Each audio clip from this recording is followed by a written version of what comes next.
Hmm.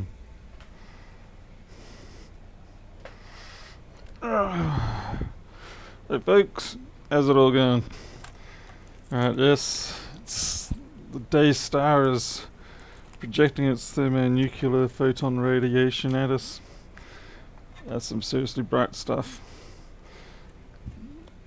I should be wearing sunglasses in here. Alright, we got a liquid damage 1466, not 1466, 1465. Sounds like my brain is liquid damaged at this point. Maybe insufficient coffee. And would you believe, if you were watching last night's stream, that time machine backup? It's still running behind me. Yeah, let's see. Yep, that machine there. It's still running. It says it's got 1 hour to go. Now, I don't know how long that 1 hour is going to take. But sincerely hope that it gets finished before we have a power glitch or anything like that. Fingers crossed. Alright, let's get a look at this particular one. Ah, Rob Brown. It's been quite a considerable time since I've spoken to you, Rob, compared to what I'm normally used to speaking. Okay. Yeah, daylight. Blimey is the word for it indeed. Alright, let's get this out of here. You can go into your safe space. Let's get this battery out of here. So this is liquid damage, which, yeah, liquid damage and goodness knows what other damage. Flex looks okay. Looks like the LVDS connector's been changed. Yeah. Fan's been in for a ride. Yeah, let's get this battery out because the battery's getting in our face.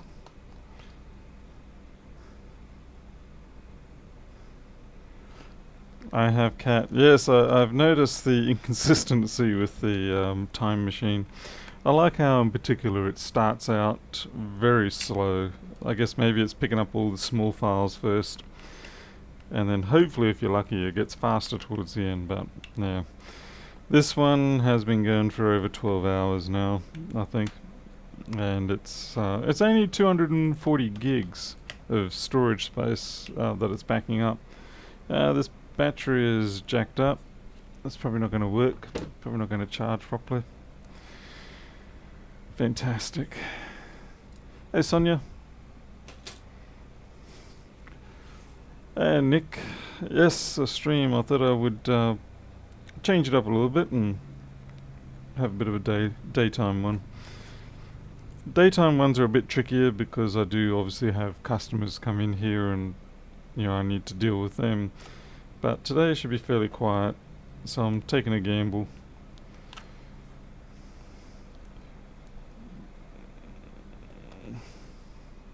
Bob McKay. Hey Johnny Chang, yes, early for me. Okay. Let's see what, holy crud, it's liquid damage so bad I can see it from afar.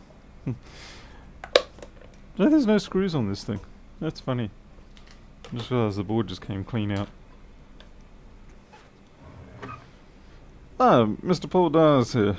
I didn't even see you there. I do apologise. Oh, yes. Oh, this is juicy. Uh-huh. Mm-hmm. 3v42's been knocked out. The LVDS, the screen connector's definitely been replaced. Oh wow! Everything's. This is like an Oprah. Liquid damage. You get some liquid damage. You get some liquid damage. Everybody gets some liquid damage. Yeah. No, I think we can restore this one. So far. Because while there is liquid damage around, it doesn't look like it's chewed through the board or anything like that. SMC's got some liquid damage. Oh, that'll be fun. I don't have too many 1465s. Even the BIOS area's got some liquid damage. Yep.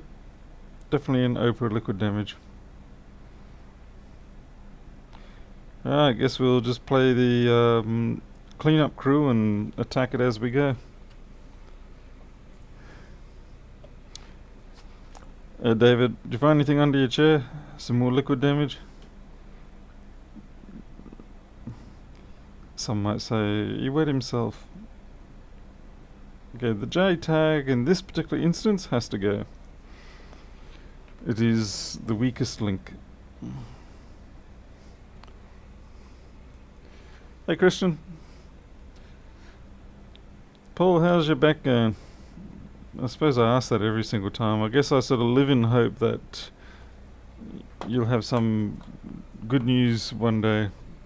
Tell me everything is good again. I suppose that is wishful thinking.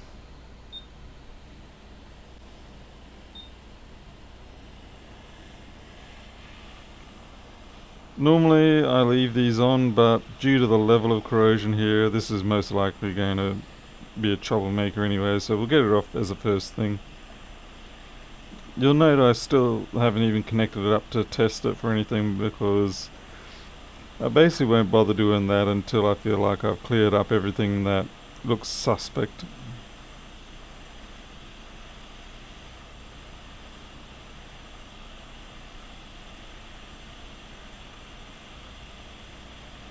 And look at that, perfect removal of an imperfect connector. And I forgot to put on my lung saver. Back not bad. What up, Super Chat? What? Send you 200 Beth card and PayPal failed. Paul, I'm not sure. There was some Super Chats last hour. If you send it through directly on PayPal, I can then announce it here rather than going through Super Chat.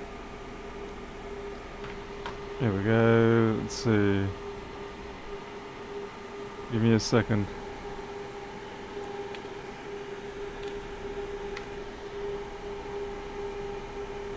I also do cryptocurrency now.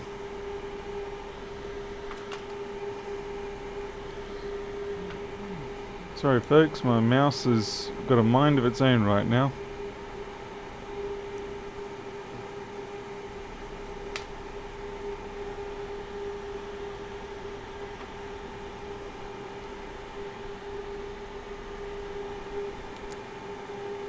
Alright, let's get back to the board. Oh right, yeah, so, well, not quite that way, Johnny Chang, but imagine if I did have my own currency, it'd be probably worth as much as a Dogecoin. But yeah, these days I've got a small collection of Bitcoin and LTC. They're generally the two currencies that I tend to work with.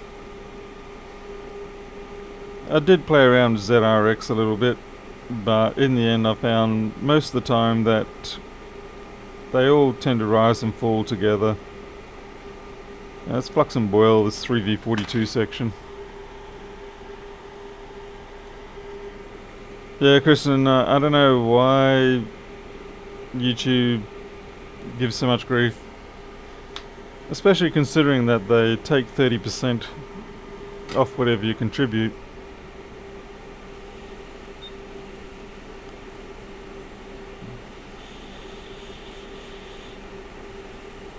So it's a bit of an insult to injury.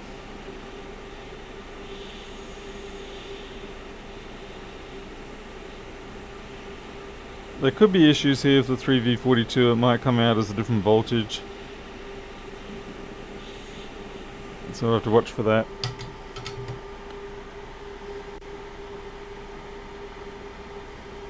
Kitty coins, now there's a coin that would take off. Any trouble is you wouldn't be able to leave them on a table or someone would knock them off.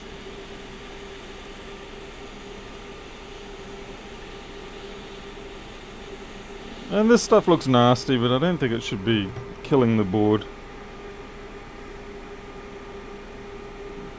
Not exactly, that will be a speaker amp switch or something.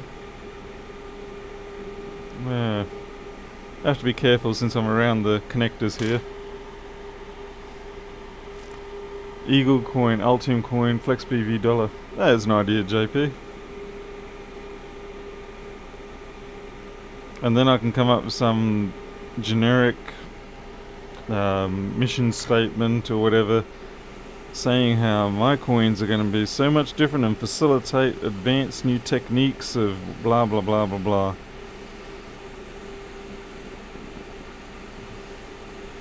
Oh man, that really cooks up fast there. I'll have to watch that. Hey Margarita Doctor. And Richard T's here. I don't know why these speaker connectors tend to be very quick to melt, whereas you can get away with a lot of heat elsewhere with no troubles.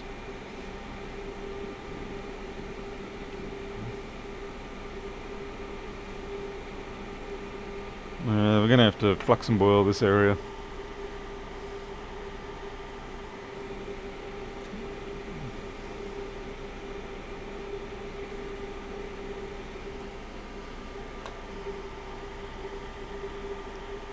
I have cat. I think with hot tweezers, ideally they should be very useful. But I think one of the big problems is mostly you want to use them on things like iPhones when you're trying to like pull out a cap or something next to the CPU or something that's embedded in quite deep. But usually what happens is then that the tweezers don't have enough power to get the part desoldered. The end cap on that little sucker just fell right off. So it's a bit of a problem of ideally they should work nicely, but practically I'm not sure how good they really work out to be. I've seen people use them with the iPhones, but I don't know. Certainly on Macs I don't really find much use for it. Hey ITC.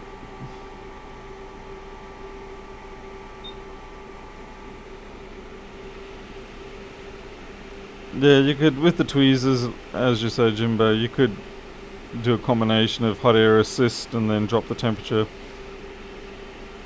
It kind of defeats the point of having the tweezers in some ways, which is to try and ease up your hand workload.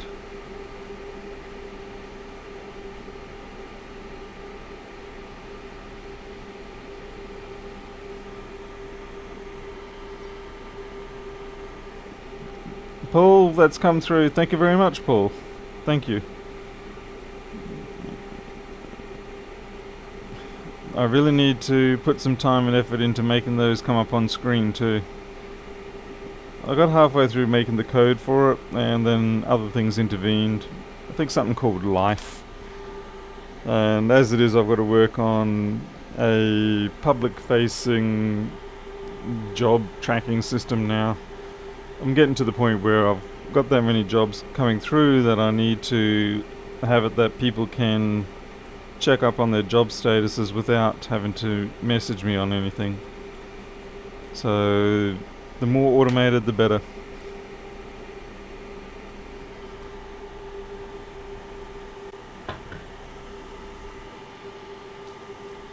Yes, that's how it came out, Paul.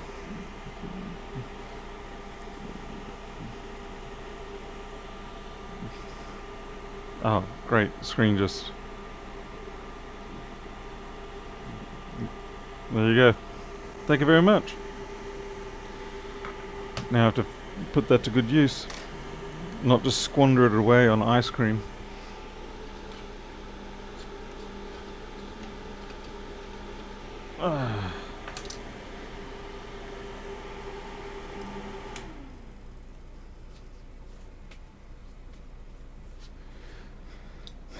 And Rob Brown, you know most of those are going to end up on the ground plane.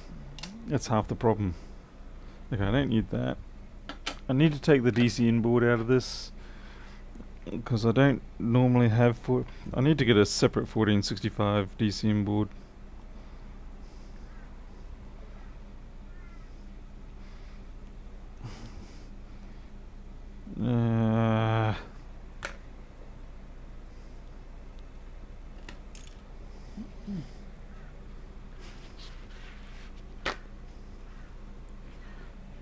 Richard, I'm still using the same setup as the other day, but I think it could be a combination of the fact that I put it on the extension lead, and I also...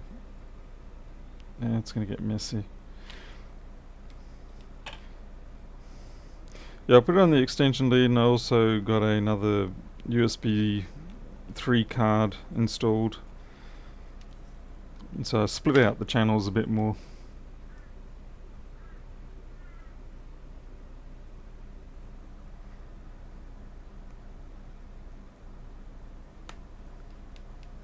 And that seems to have alleviated some of the issues.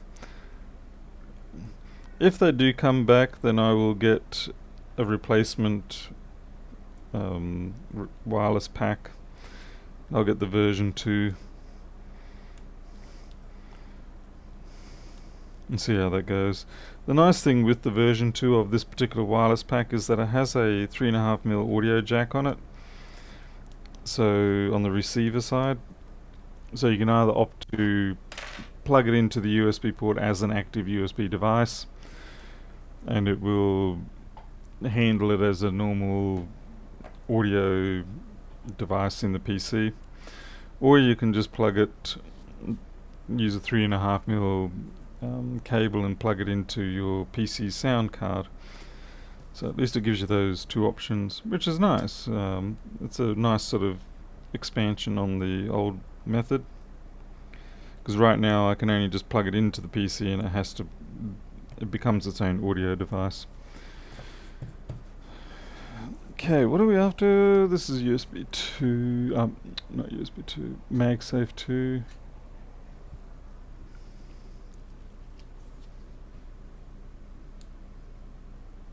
Someone mentioned me in a comment on Facebook somewhere. We'll get to that later.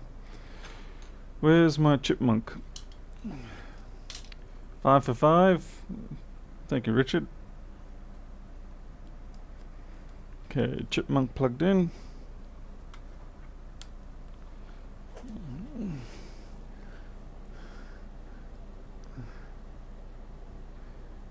Now this is basically the 11-inch version of the 3437, so it will do the up, down, up, down, up.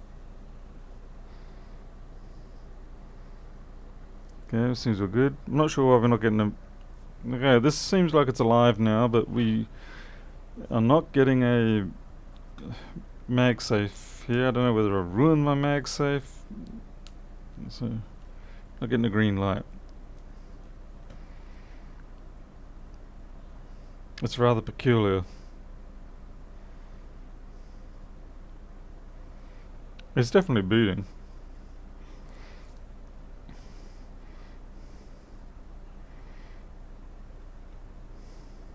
Yeah, when you get the green light, that's when you know you got CPU activity.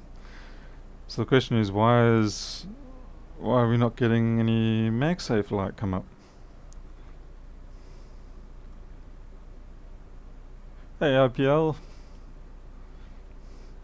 Wonder if an RC powered voltage alarm would work for the wireless mic setup.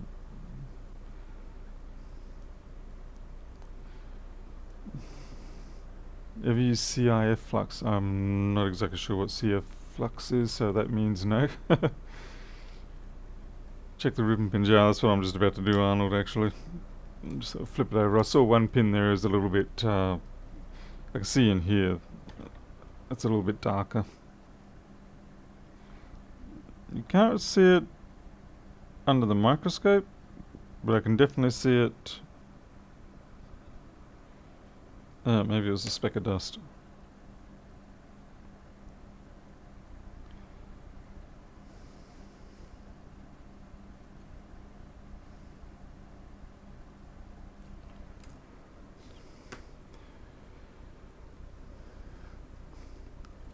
Bill Mars, thank you.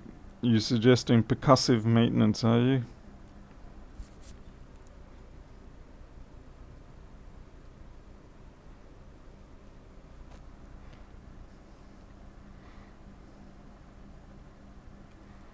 Just see if we've got any issues down here.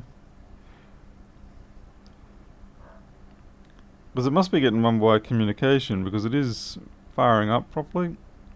it's not taken a long time, so it's not actually in SMC bypass or anything like that.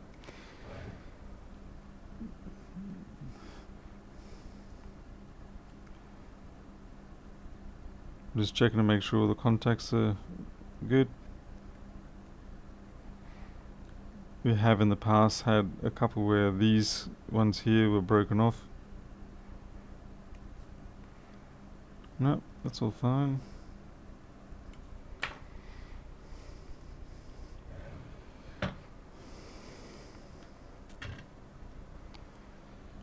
The SMC hasn't been reflowed. Wonder if we've got issues. We did have corrosion around here, up in just this section here. So there could be an issue there. The board at least is running, so I'm happy for that.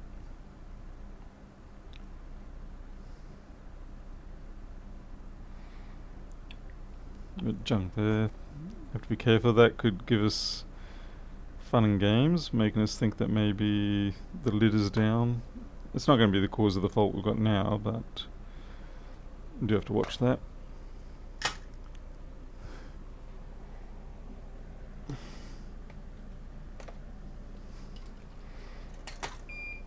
Come on. Lung saver.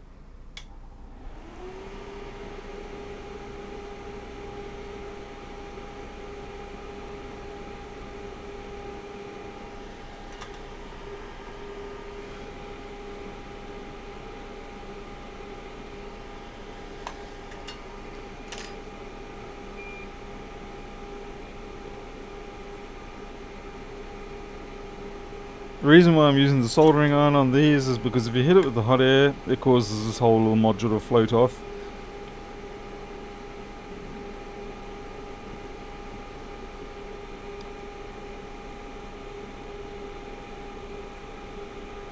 Time to zoom in, see if... see how this cap here is slightly undercut with the solder pad? So the two either side of it have, you can see the solder bulging out the ends, and this one it's missing. It's not to say it's at fault, but yeah, these sort of things is what you got to look out for. Yeah, see that just came clean off.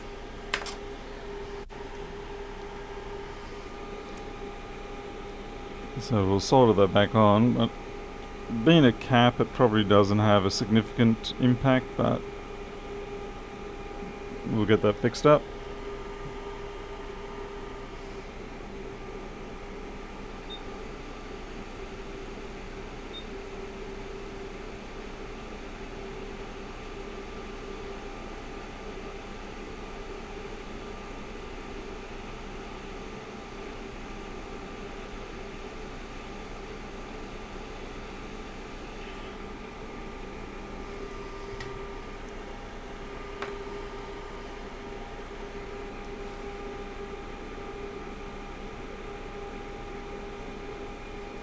I'm not even sure what that's for. It doesn't really matter. It still needs to be fixed.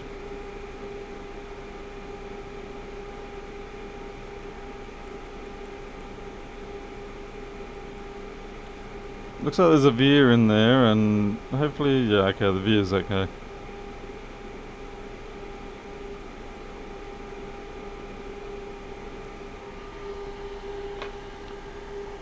Hey Ruggers, how's it going?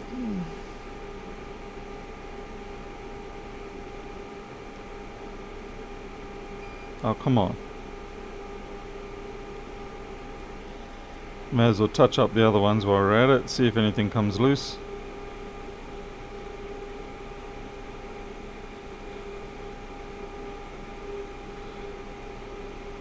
Looking good.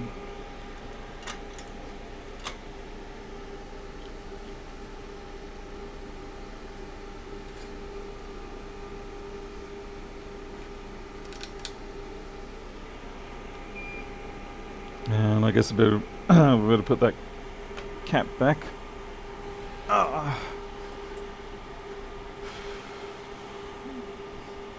So what board is this again? 30 what?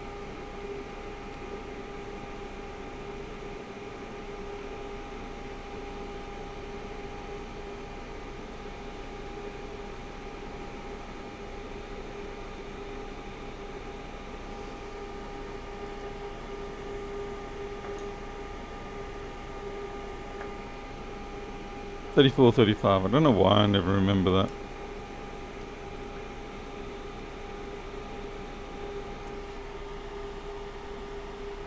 $34, $35.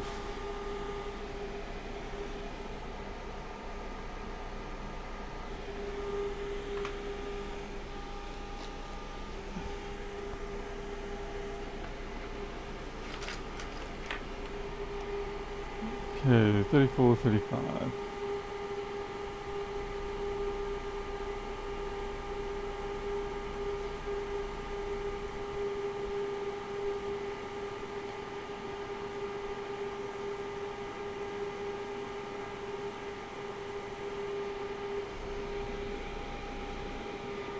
Okay, this one here, C5002. See, 1 microfarad, 63201 size. Oh.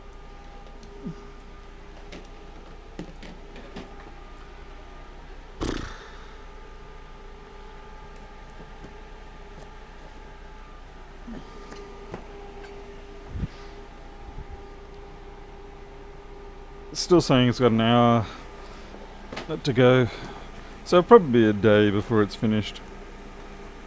402, 402, 402.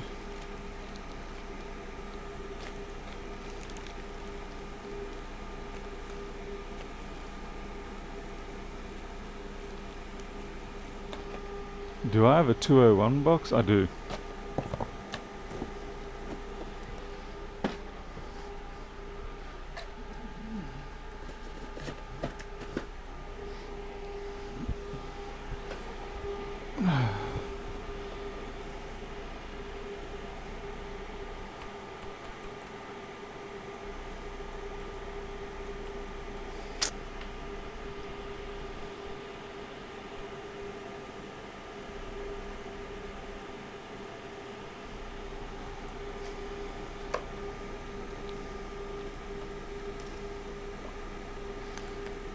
I've got a 1 microfarad 10 volt, which is more than ample for the task. We'll use that.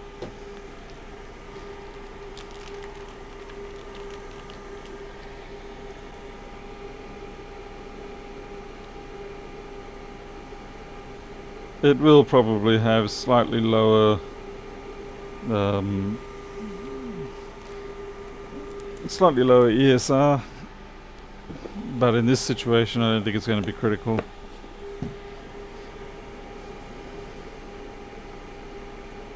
They rarely are for this sort of size.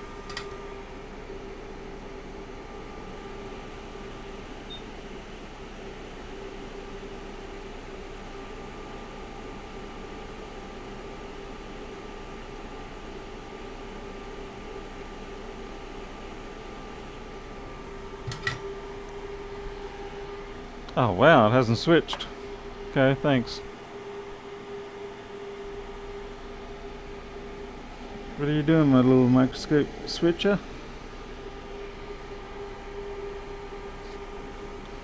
It's the overhead cam, except the camera would the automatic switcher didn't kick in.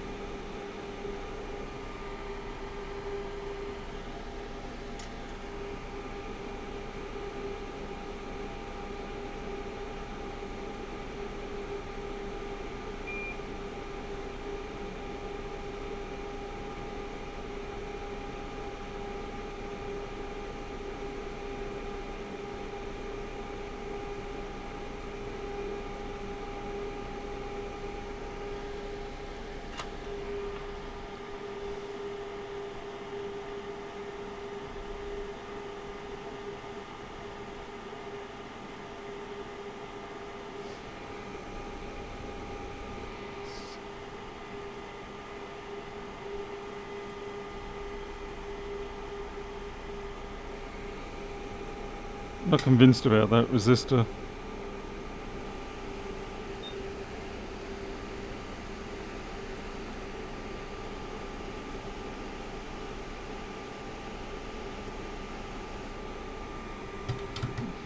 Something fishy going on down there.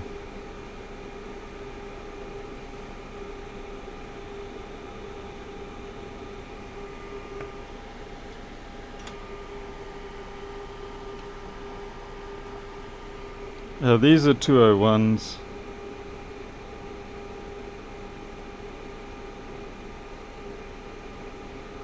That resistor there is a pull-up for the SMC TDO.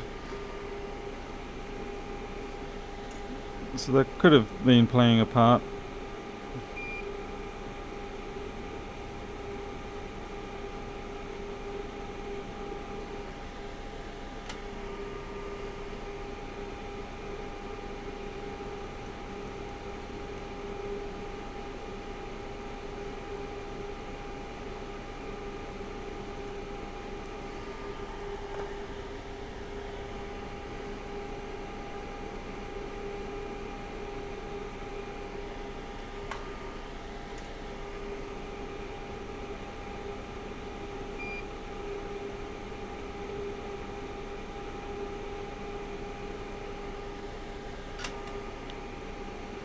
See if the resistor itself is any good. Yeah, that resistor's had better days. I'm just going to replace that.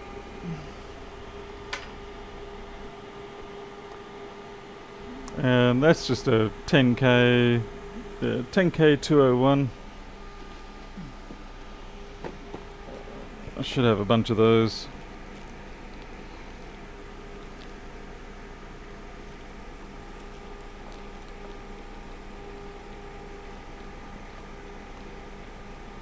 Should have. Famous last words.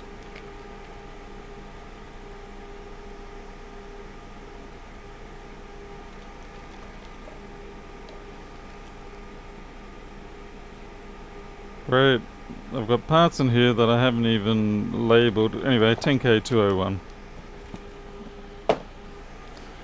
I could be taking these from donors, but I don't really have an ideal donor for this board at the moment.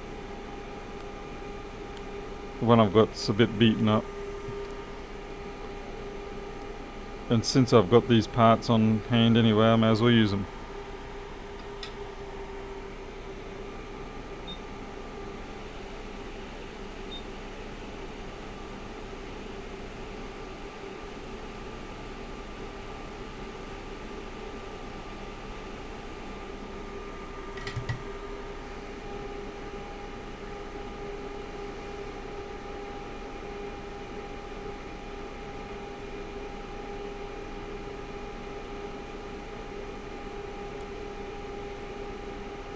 But that was most of the area that was covered in the corrosion, so I'd say it's worth a shot now to try again.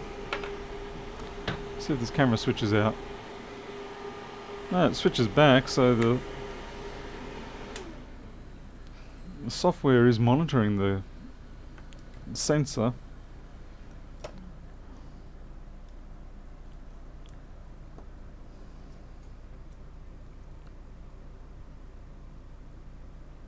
Is that 0.6, 0.3, 0.25? Audio is off. Out of sync.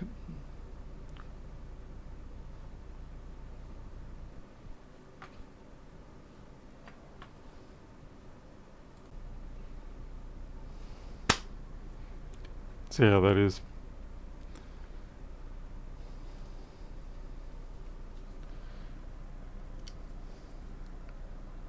Well, I'm not going to put anything under the SMC just yet. I mean, yeah, you're right. It's probably got some stuff going on under there, but I want to see at least if this was the smoking gun or whether it's something else.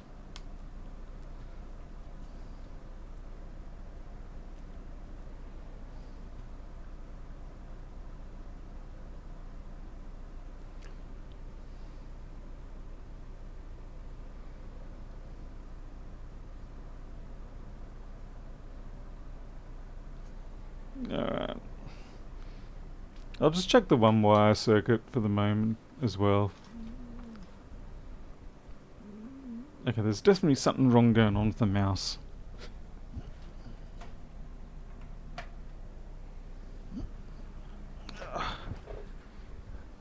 Okay, that's much better. Hey Defcom, how's it going? And you can't blame me for that. You're supposed to be an adult and manage your own affairs.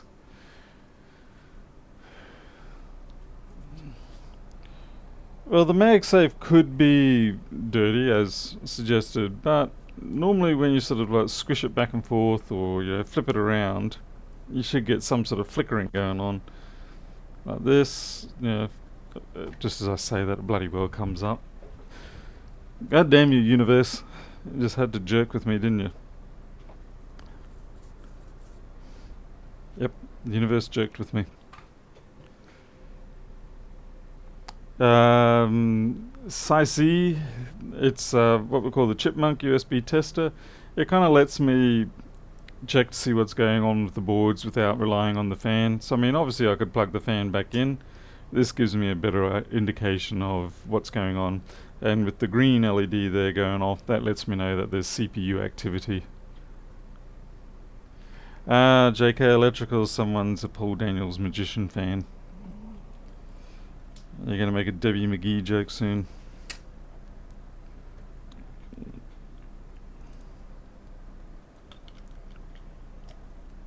That said, given that there was a corrosion around the SMC, I will indeed actually take the edge bonding off, give it a flush, give it a reflow, because there probably is something going on under there as well.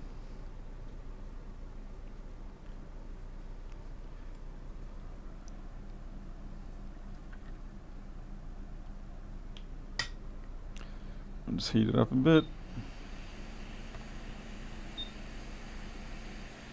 I wonder how many years it'll be before the Paul Daniels Magician jokes fade out and I'll finally have dominance over my name. Or whether he's just going to keep harassing me from the grave.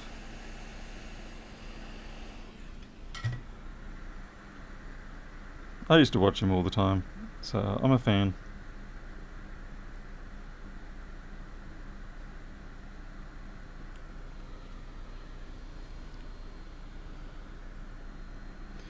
I'm not sure if the dimness was legitimately dim or whether it was just because it's daylight here.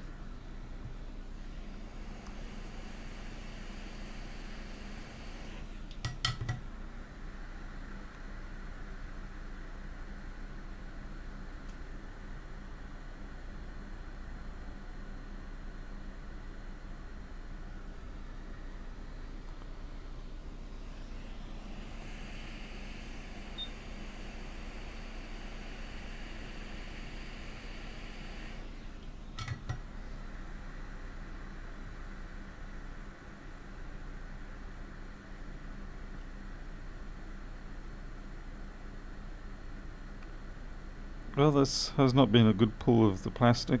I have to get in under it with my hook tool and clear out some of that junk.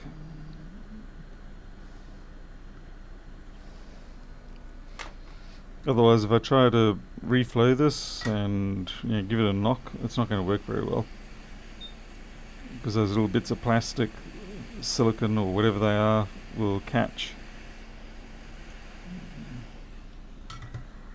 And that will prevent the SMC from cleanly moving. I'm not putting a lot of pressure on here because otherwise it will scratch the balls too much and spread the solder around or something. Just enough to see if I can get any of that plastic junk out. Alright, looks good.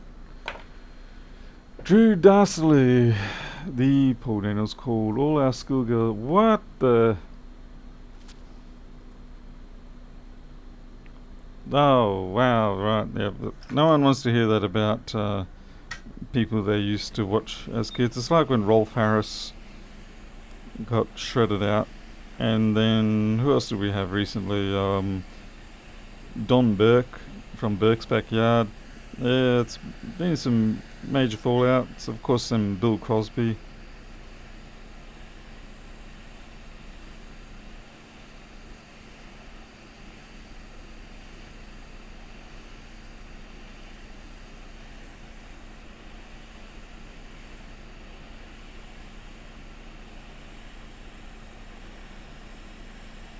Of course, it's a bit like in Futurama, not Futurama, Firefly, where the town reveres Jane because he dropped all the money for them, but really Jane's just a jerk.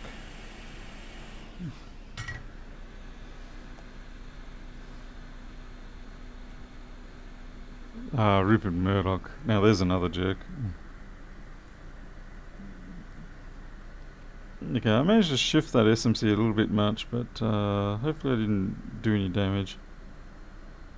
It definitely got reflowed though. Definitely. Ah, David Boyd, you just watched it. The Mutters episode.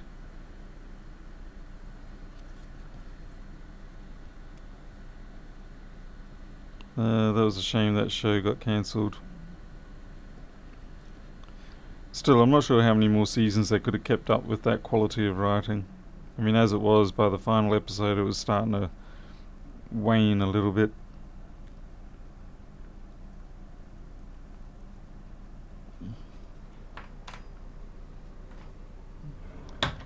The Hero of Canton, that's it.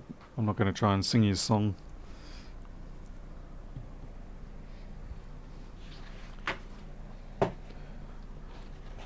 You can't sing the song unless you've had enough mother's milk.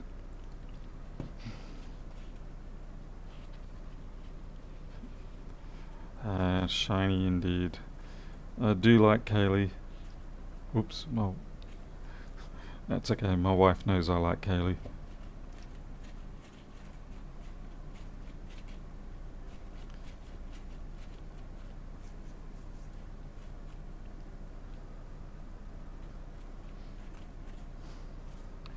Alright, let's see how this goes now.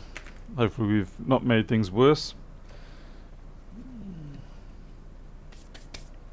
Because that's usually the curse of cleaning things up, making things better. You should tend to make things worse. And certainly the probability is there.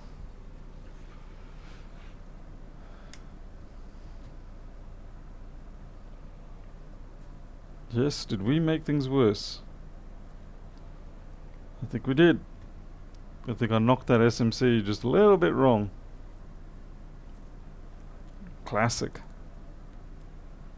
Yeah, that's connected, that's connected. Yep, I knocked the SMC. I've messed up its balls. I thought I did. Alright, that's gotta come off now. Blast.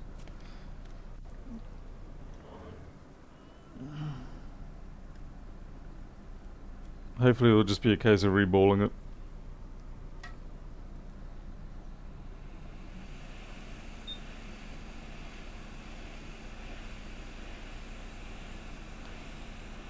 Because I noticed that it sort of stuck skew for a little bit too long.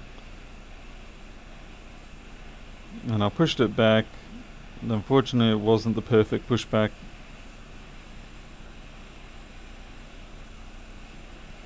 That's okay, we'll have some SMC practice. Everybody loves an SMC.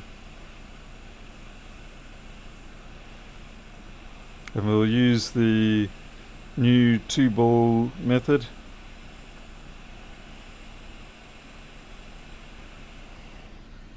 Okay, where did we go? Well, there was a piece of junk under there anyway, so it's probably a good thing we did take it off.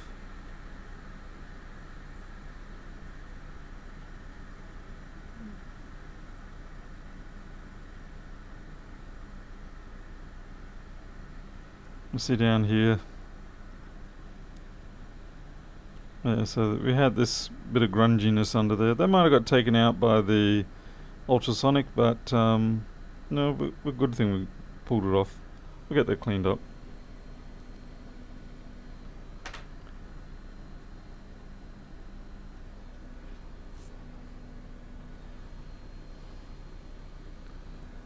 I don't mind doing SMC reballs. I find them somewhat relaxing.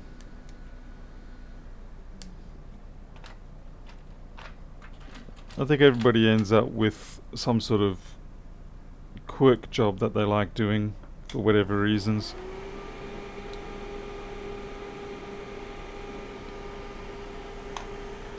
And SMCs is one of those jobs that I like doing.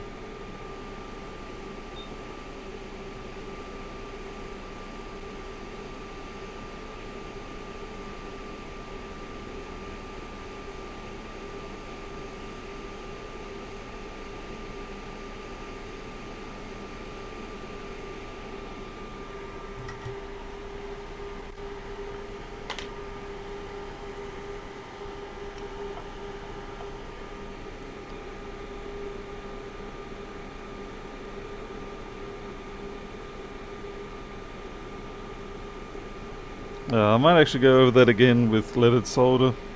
I have a feeling it's looking a little crusty here and there, so I have a feeling it'll probably bite me when I put down the reballed chip. So we'll just go over it with leaded and then wick it again.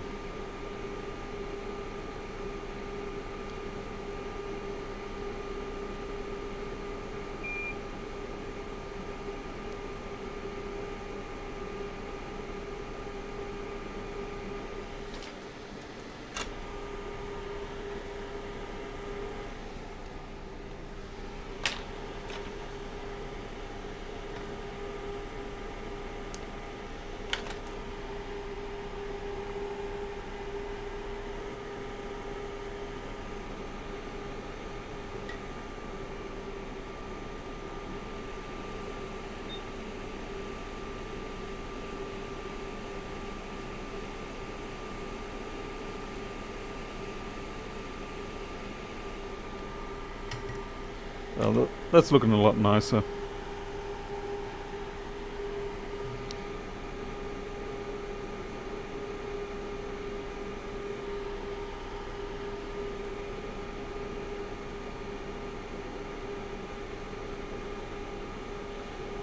Shiny.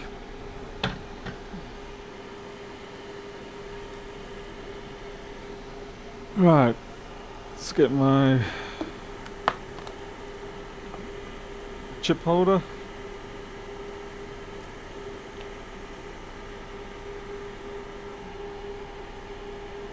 Yeah, I do love using hot air wicking. I find it far more natural to do than using the tip of the soldering iron. The tip of the soldering iron always throws me. We say solder. No soldering here in Australia. There's also only aluminium here. No aluminum or whatever you guys like to torment me with. Okay. I really do need to spend the money to get the piece of the CNC machine that I want, so I can make this process a lot better. But since I'm saving up for the house deposit, that unfortunately is just going to have to wait.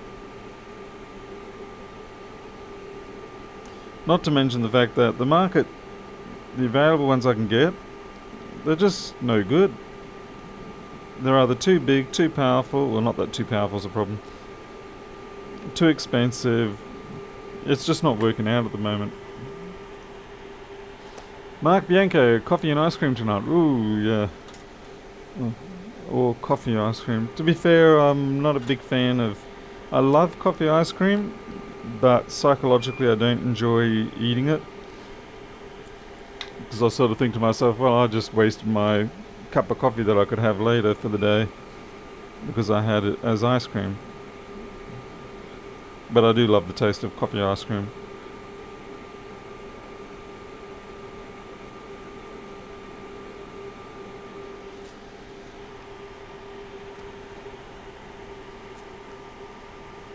Oh, David, shots fired.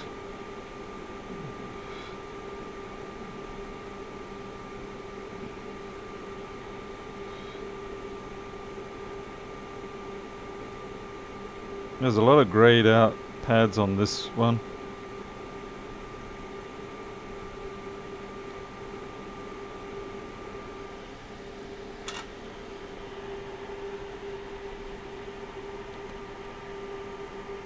Hey, Tesos.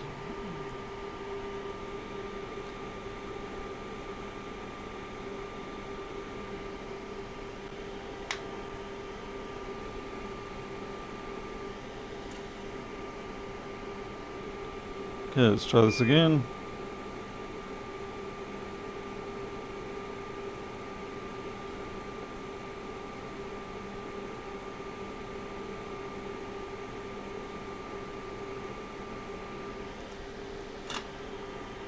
I am going to cheat a little bit here. I'm not going to bother hot air wicking the SMC, mostly because there's always the risk of causing it to popcorn. So the less stress I can put on the SMC, the better. It doesn't take much to popcorn these, especially once you start wetting them up with alcohol and things like that. You'll get the bottom and it'll just... a layer will delaminate on you and that's it. You have to give it up. Okay, so we're going to clean this up. Get all the excess flux away.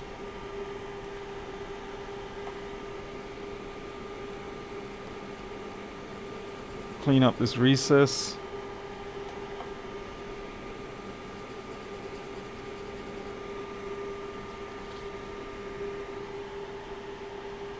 Hey Warren Stamps, how's it going?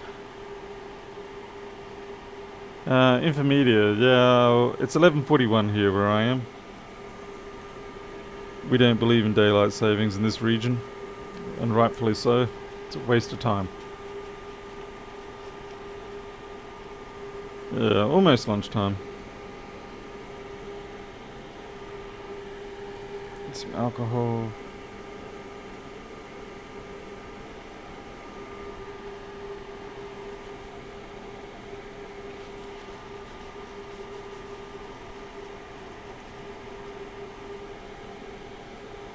Okay. See how we're looking now. It's a bit scratchy, but that's okay. Now we need some balls. So we'll get some .35s. I need to be reminded that I have to buy a whole bunch more .35s. Else at some point I'm going to run out. Not last night I didn't, Warren. Yeah, that's a few too many balls.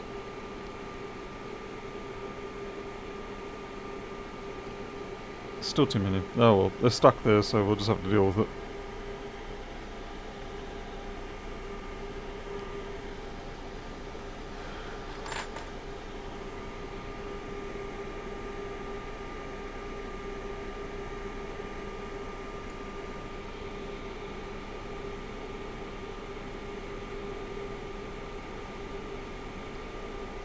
All I wanted was 2. And instead I've got this huge train of balls.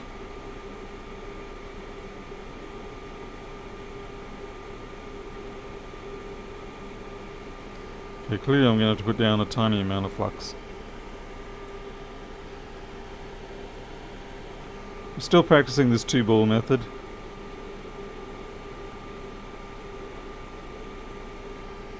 So you'll have to forgive me.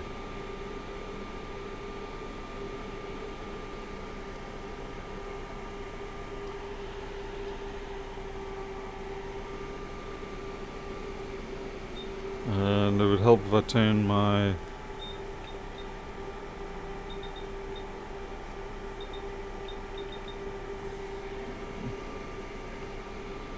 Okay, so here we go.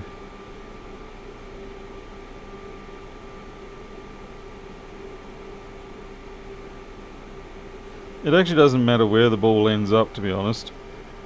As long as you have 2 balls in roughly opposing areas.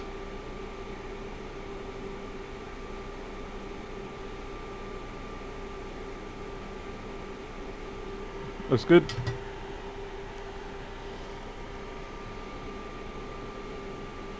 Make sure they're actually stuck on there. They are.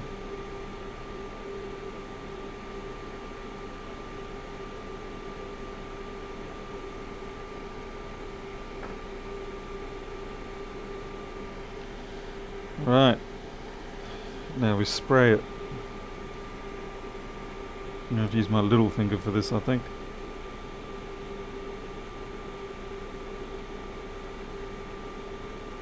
Damn you bastards, come out too fast. Ah.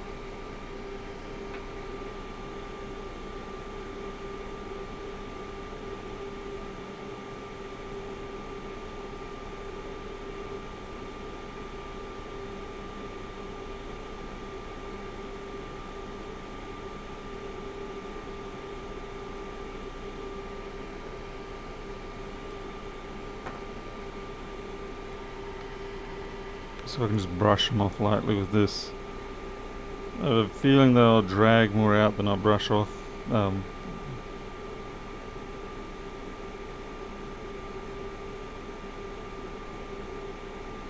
Yeah, I'm dragging them out.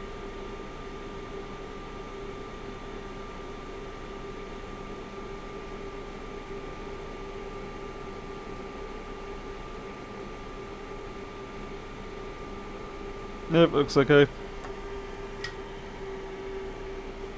Let's deform everything now.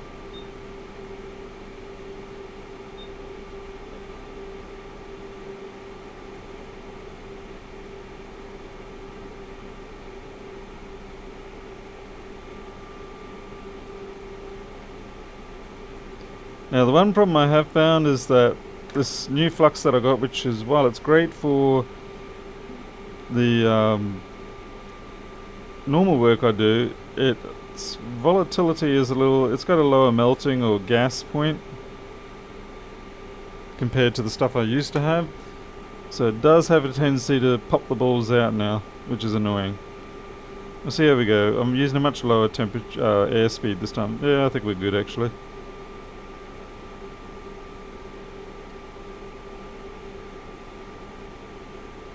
Yep, I think that's a win.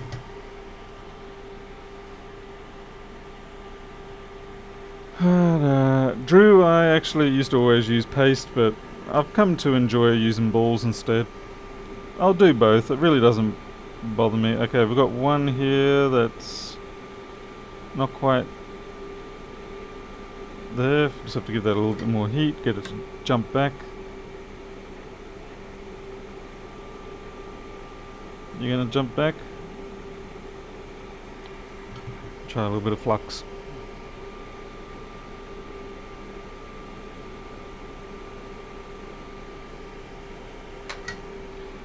The others shouldn't jump out now because they are set on the pads already. Okay, now we're good.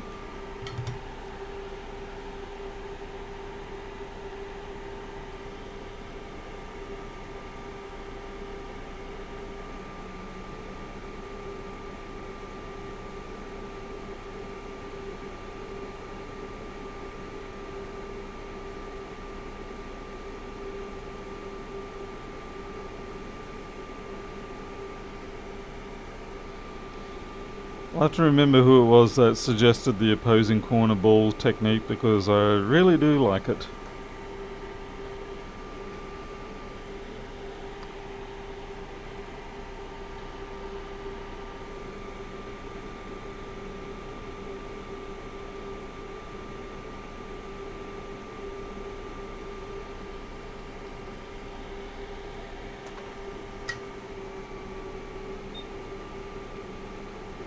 And I'm only using 7 litres per minute of air here. So it's way down.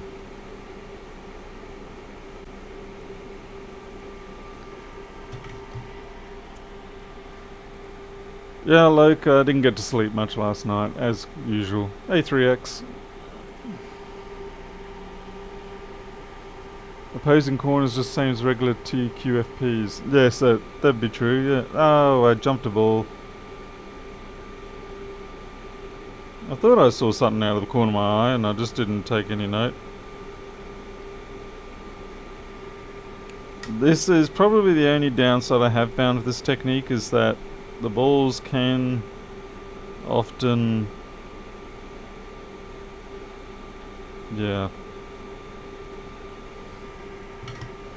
You really need to dry the flux off before you try to do that.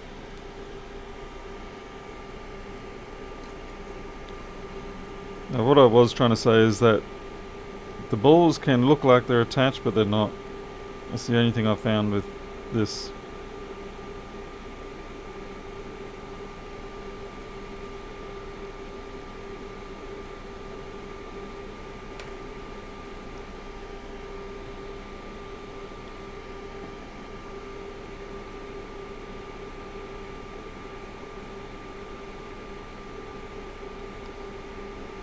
reason why I have to wash the flux off is because the flux, when it gets hot, it just has a tendency to pull these balls away from the pad.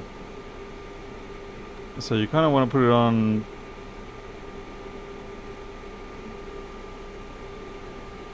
I'm going to use my ultrafine tweezers.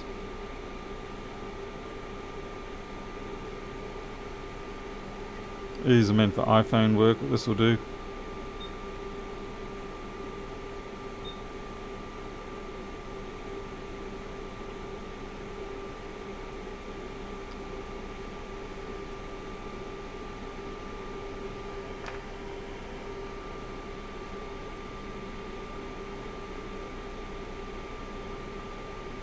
Considering it's only my second or third attempt at this, I'm pretty happy.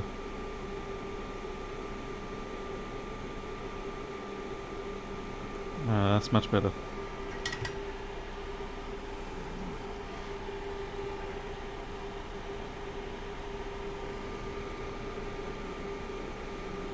Get rid of these little microscopic hairs.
There's already ample flux on the SMC itself.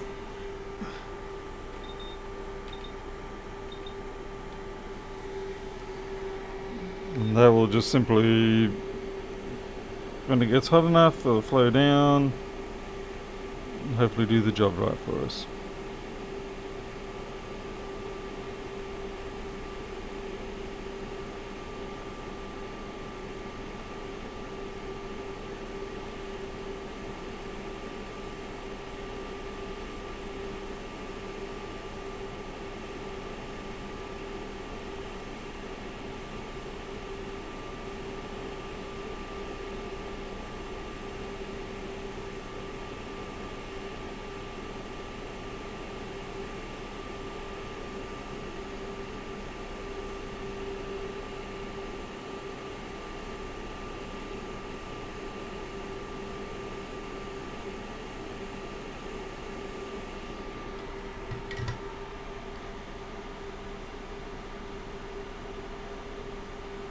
Hey, Space Cookies and David Finlay.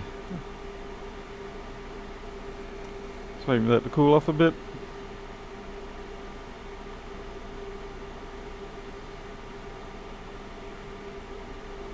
Yeah, John, I know it's strange being up in the daylight, so should be wearing my sunglasses maybe. Yeah, let's have a look.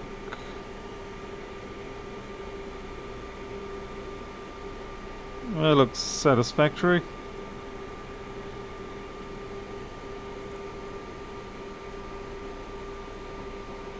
Yeah, can't complain about that. That's pretty good.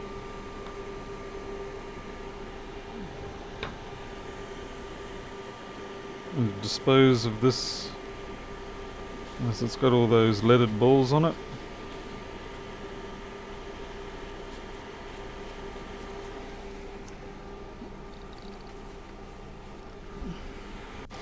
Now, of course, it's going to be hilarious when this still doesn't work. Perhaps because we messed up the SMC.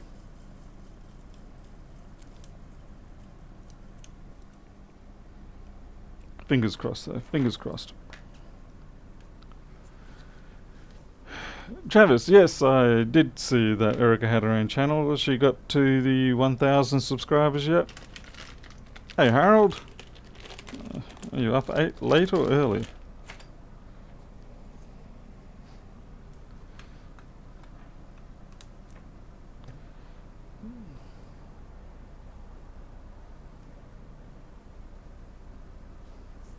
Oh, we still don't have the damn...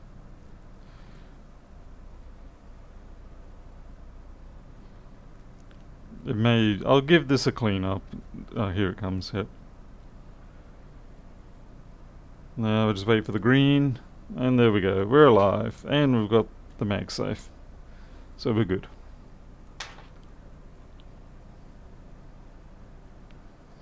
For those who aren't aware, Harold here is the one that invented and made the chipmunk. And if you want a chipmunk, you can get it from his store. If Harold will put a link in, I'll have to stick it onto my regular page of products that I use. He's definitely a good guy. He is a regular person who makes stuff that we all will use. He also makes the 15-inch and 17-inch GPU killer for the 2010 boards. So if you have one of those 1286s with the 2915 and what's the 17-inch board? I don't know. Yeah, if you have one of those and you want to use it, he's got a nice little drop-in chip that does the job for you. And it supports brightness on High Sierra. Turn it on. There we go. Perfect now.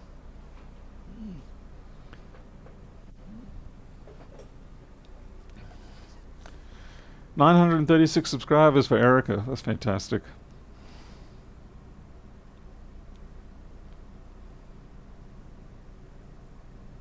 Thank you, Harold, for putting the link in. Thank you. 2914, of course, yes. My brain has a bad habit of not remembering these things. Alright, so this looks pretty good. I will now put this into the ultrasonic. And yeah, we'll see how it goes after that. That will still be... Oh, we are at 62 centigrade. This ultrasonic does heat up more than the... Well, heats up faster than the previous one.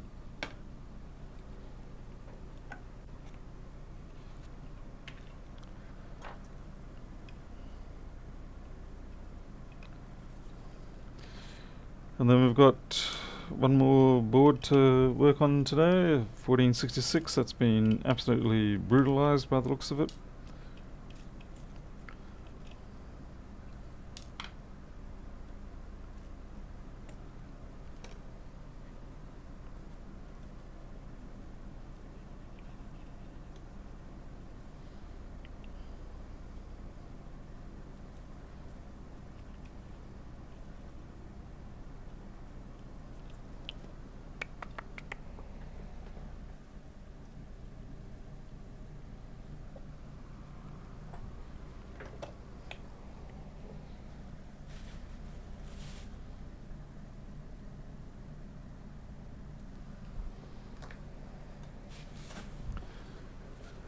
Okay, Paul Hale. Well, sleep well. Hope you get some. Hope you don't have any nightmares about people putting chips on the wrong orientation. Anything like that. Yeah,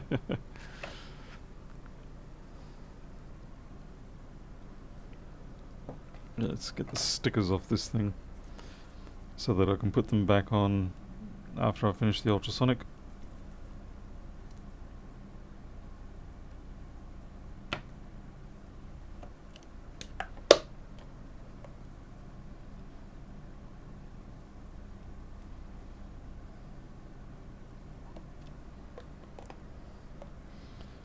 It's interesting, it's got a third one on there. I'm not used to seeing that.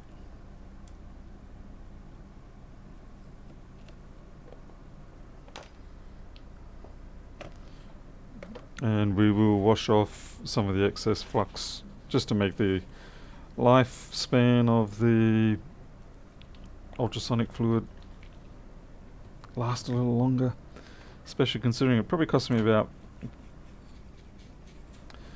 almost $50 to fill up that tank with the mix.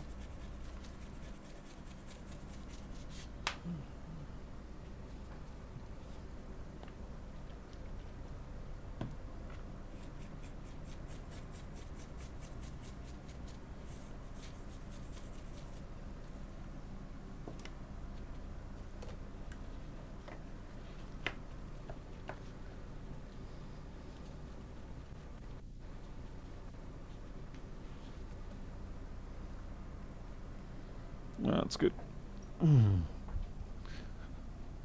Just put it up there.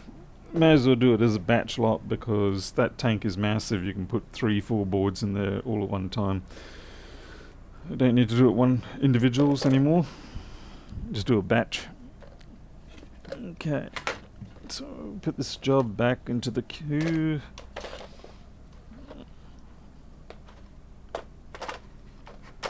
Where did I put that?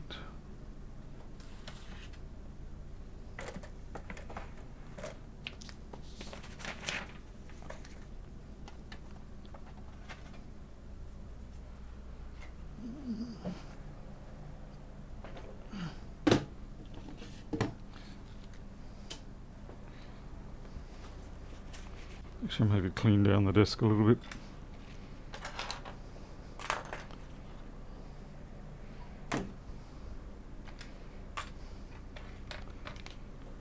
Put things back where they should go.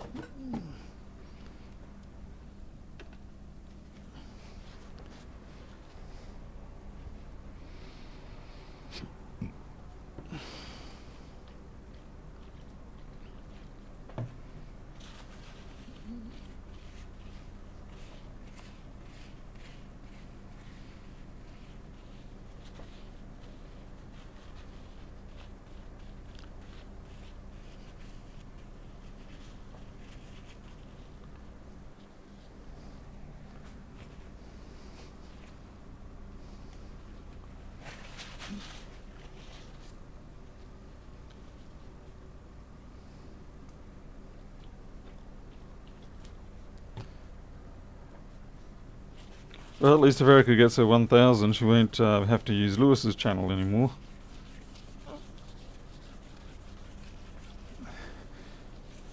I'm trying to get to my 20,000 at this point. I think I'm about 200 subs away from it, or 220 subs, something like that.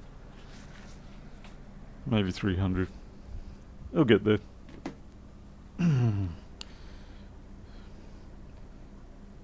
Okay, what the heck was wrong with this one?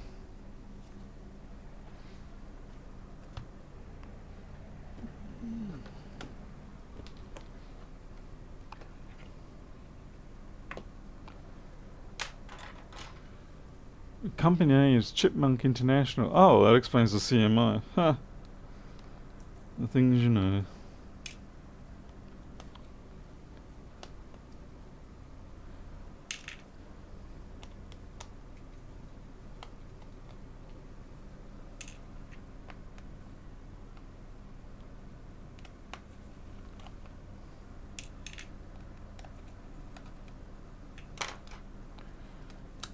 The battery was still left attached.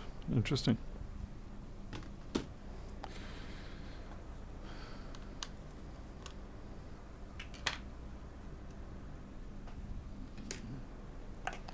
I just need to verify what the fault is on this one.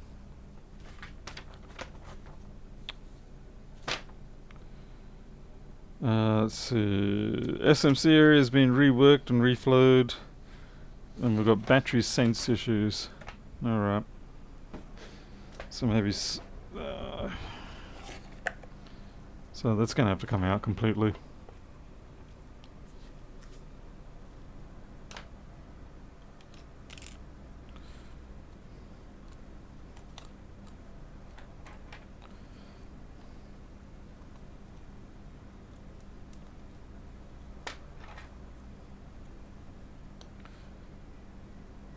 Sounds like all the damage is on the other side. That's why we have to take it out.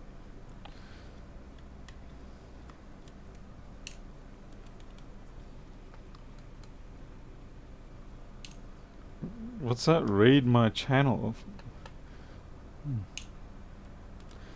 Well, I'm on 140 here, so not that it matters on that perspective, because no, they'll be on my line.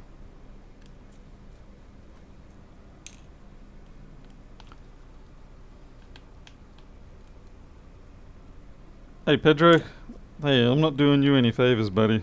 You're out there slurping up all the good deals while I'm sitting here doing the hard work. No favors for you.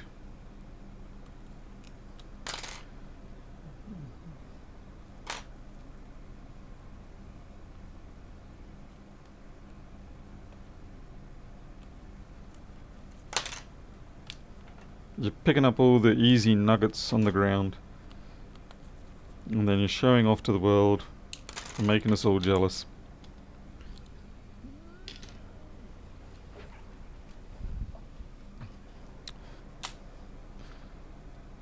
You're supposed to stick with lemon drones and quads.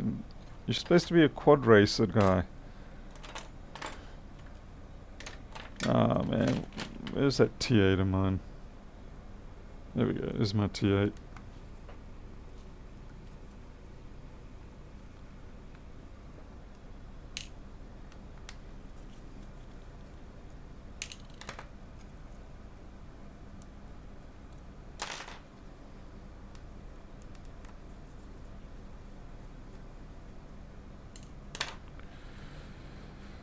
Have I forgotten anything?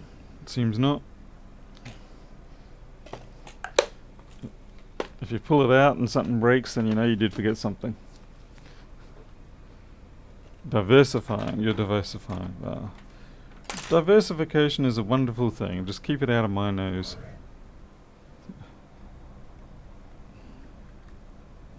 I'm just being a... Alright, so we've got black goo on here. That's a good start. That's also known as sarcasm.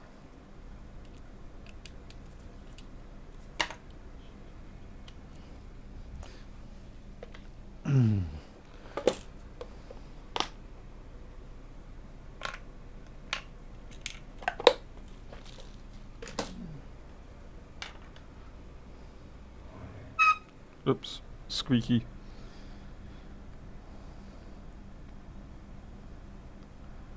Yeah, huh. So where are you going to? Somewhere over here. Oh boy. Yeah, huh? To me that SMC looks skew. But it could just be an optical illusion because there's a bit of junk on it. But it does feel skew to my eyeballs. Where's my protractor when I need it? Set square. My impression is this corner here is a little lower than the... it should be.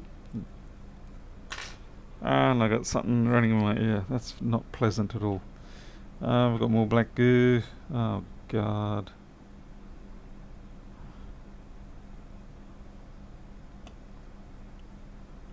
And we've got cremation.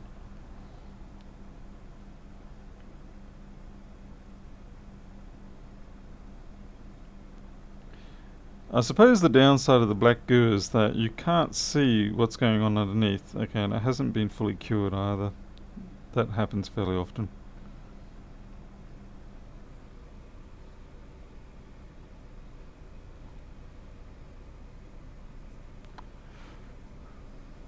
Someone showed up with 2-year Acer tablet today. No charging cord thing would power it on. Told them to try charging and come back with the charger.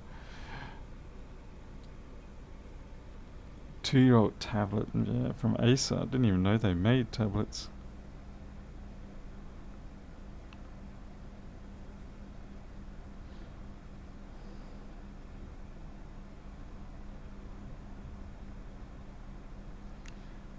I'm just having a good looky-loo around the place. Can I get the feeling this has been through a cleaner? Something like a cleaner. Get out of here, fly. Shoo, fly.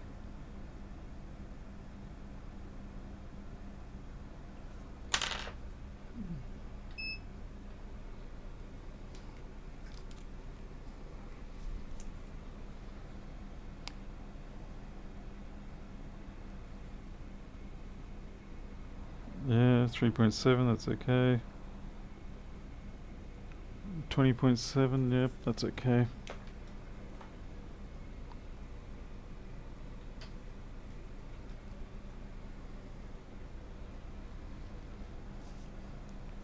Alright, so I've got to work out what they're doing here.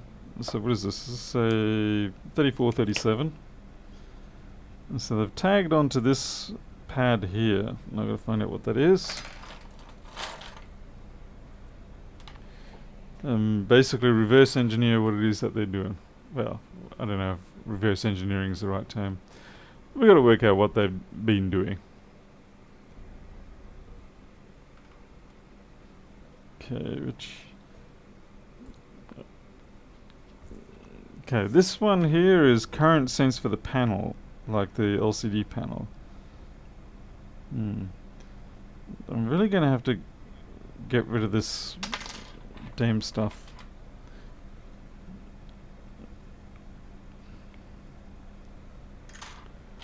Anyone got an effective way of getting rid of this stuff?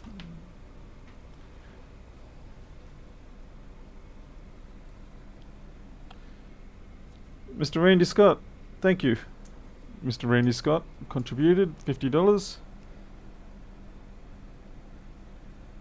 Man, I'm gonna have so much ice cream. I'm gonna have to have an ambulance on standby.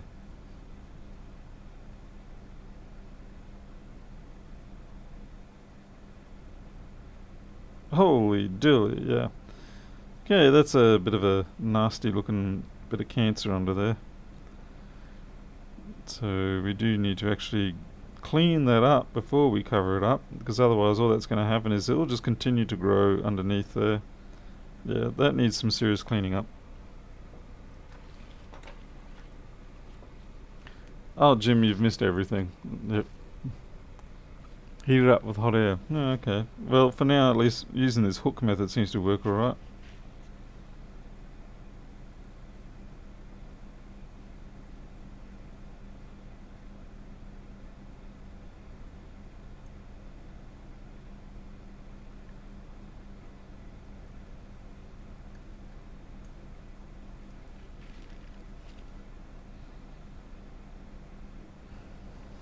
Okay.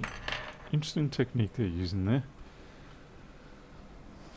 Alright, so that is definitely the case. Those two are connected.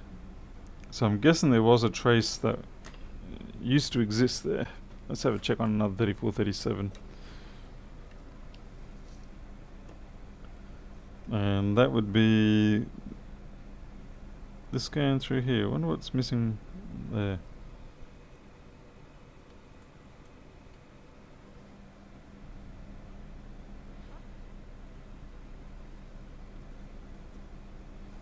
Oh, nothing. That's a no stuff.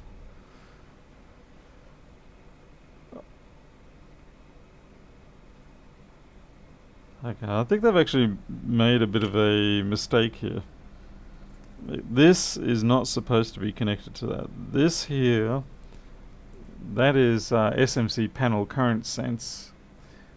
And then this here is current sense panel I out. So they're not supposed to be connected to it. That is actually supposed to be connected to somewhere over here, which is a no stuff. So really, yeah, that would be messing up things.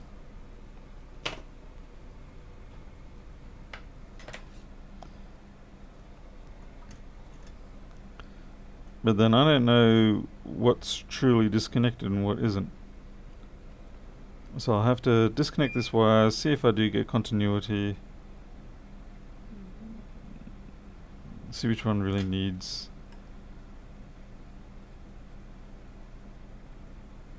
If at all, in fact. A bit like the one last night where we actually didn't need it at all.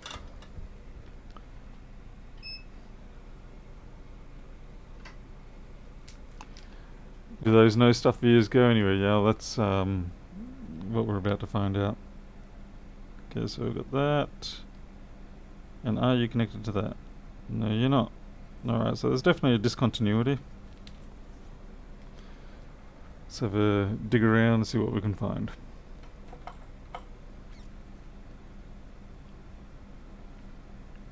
Yeah, you really got to clear out these areas till you don't get any more of that orange copper oxide look. If you leave it there, it'll just continue to cause troubles.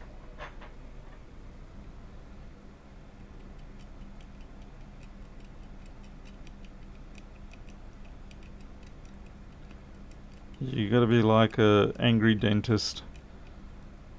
Pay no attention to the cries of your patient.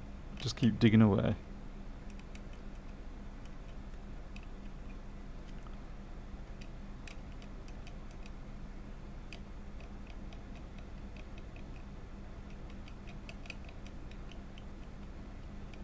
Okay, there's a veer in this one here.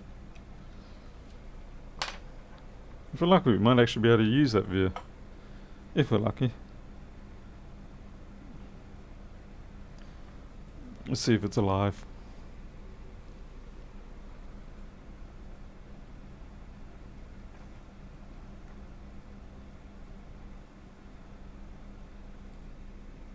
Doesn't appear to be. At least not yet.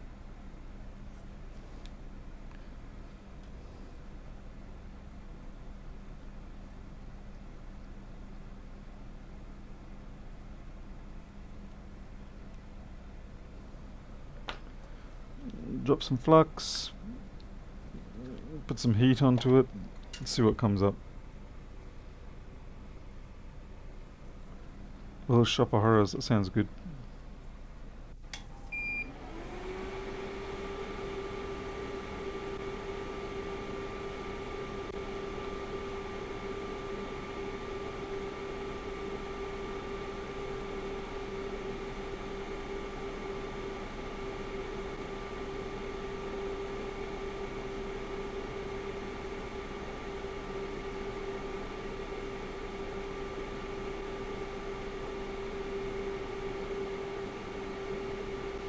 Looks like we might be able to revive this one.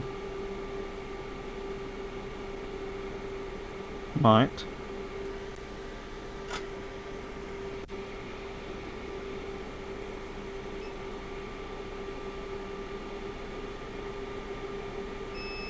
Yep. Save us having to run the wire.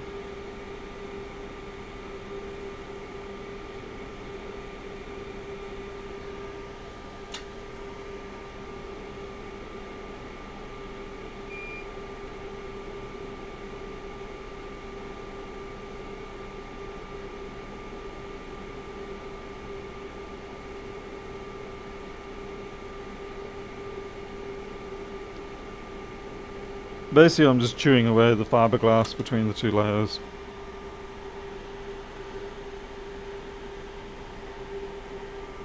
There's Copaz in here.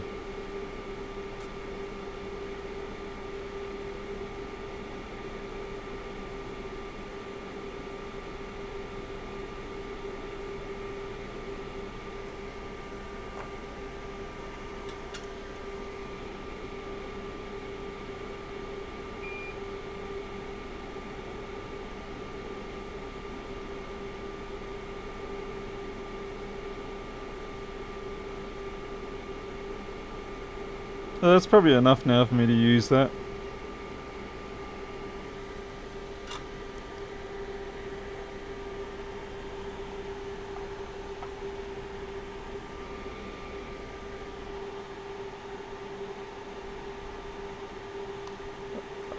Harold, I'm actually not sure. I mean, they've got the resistor there. It's certainly a a stuffed one.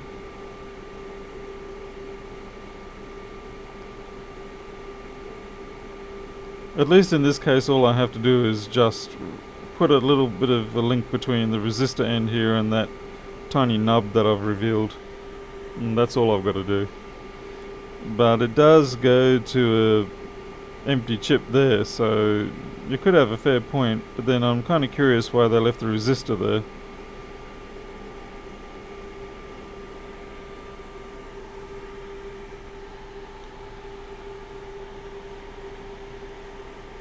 Vinegar might get rust out, but it'll probably cause other issues in this case.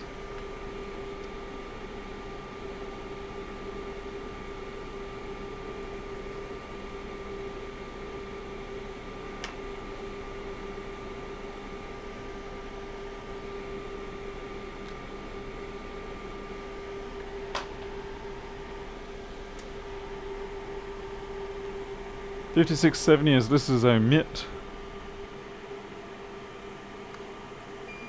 I'm working on 5671. R5671.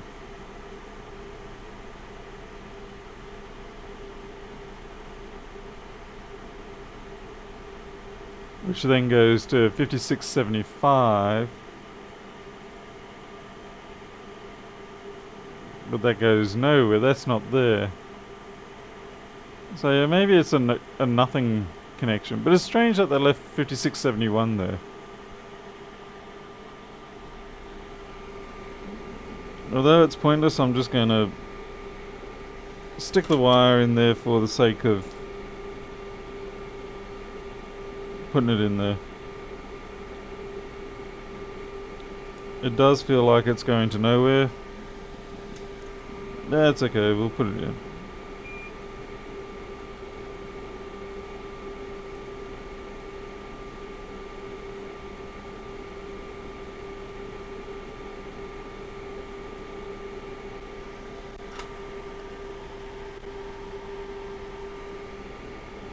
You would think they wouldn't waste a resistor for nothing, but then again, you never know.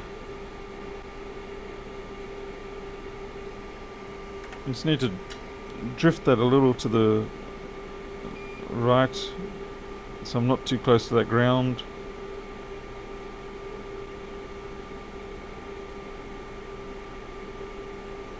Brain says go one way, fingers says we're going another way.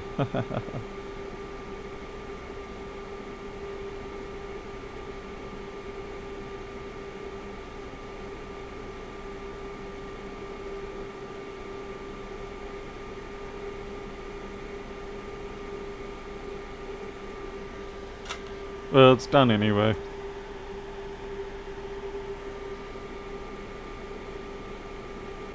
It may only cost us squillionth of a cent, but I guess, you know, from Apple's perspective, they do 1,000,000 of these, that works out to a couple of $100 or a couple of thousand. Anyway, that's connected now. So if it does serve any purpose, it will be able to continue to serve that purpose. There we go. And it's one less ugly wire on the board.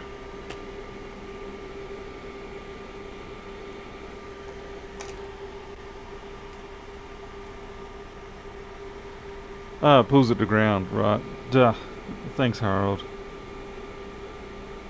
It's amazing how you miss the obvious when you're in the middle of conversations. And we have continuity, so we're good. Everything is good again. So that's that one. Yeah, that SMC definitely worries me. Now let's have a look at the next interesting wire job.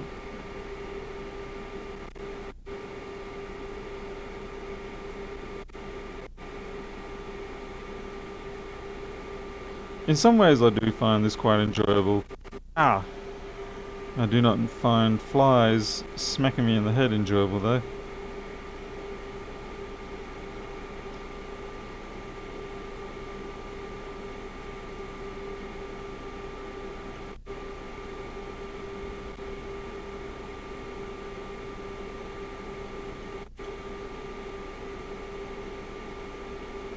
Okay, that whole thing's on a move, which means that resistor's very unsteady. So I'm going to have to lift that up before we actually cause any possible damage. Oh yeah, the SMC has been flowed, and there's no doubt about that. Problem is that it hasn't ended up in the right place. Okay, so what were you doing? You don't even seem like you're in alignment. You sort of feel like you should be down here. So you're just below the turn-on pads.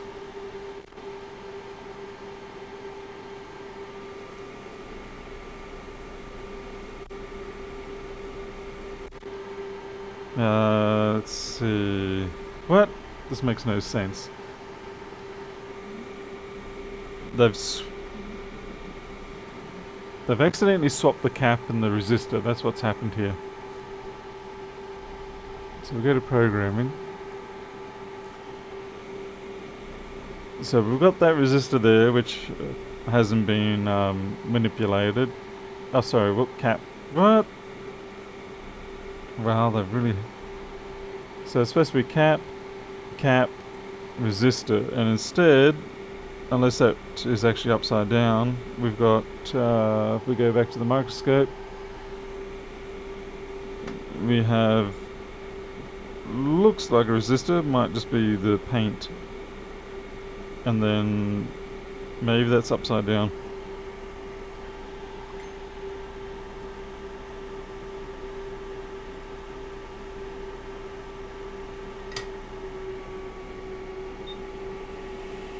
So let's see, do we have a cap or do we have an upside down resistor?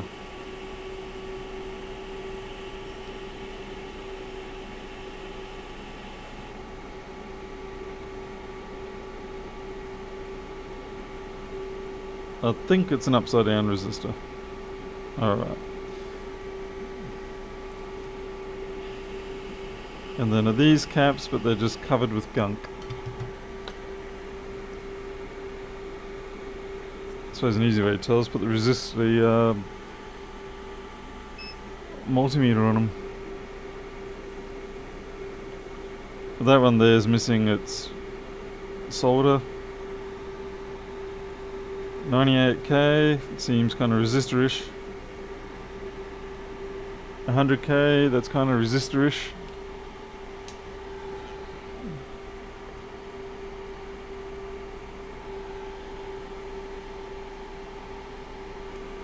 Yeah, the wire was to replace that pad. Interesting though, there is a veer in there, so I could probably use that.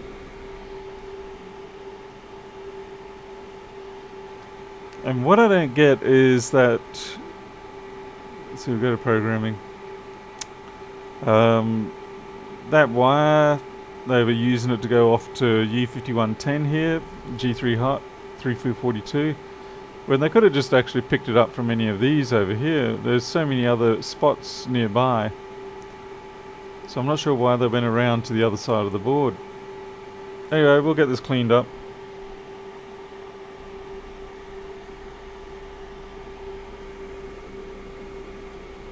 And of course the nub is still there, so it might actually be serviceable. And I have to replace these because they are... I'm just going to double check. So we've got 1, 2, 3. Well, it's either side of the horizontal one. And yeah, that's C5495, C55.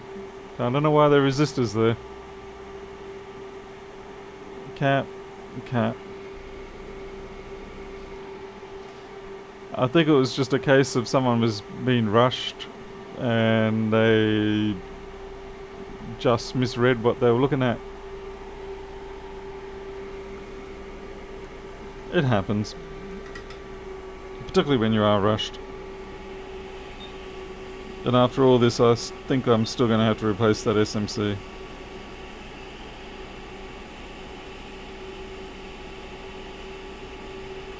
The pads are janked up anyway, they have to be fixed up. A lot of this needs to be redone.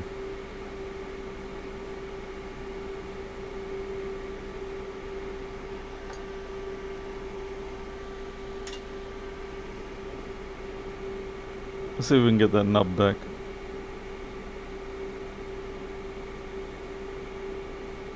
Probably not worth it.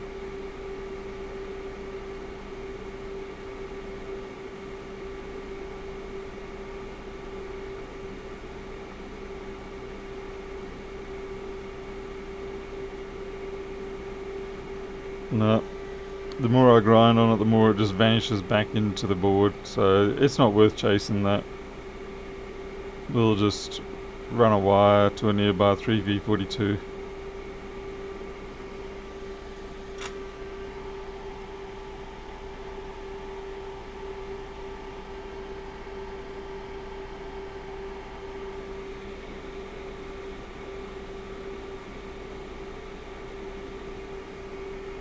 Scratchy scratch.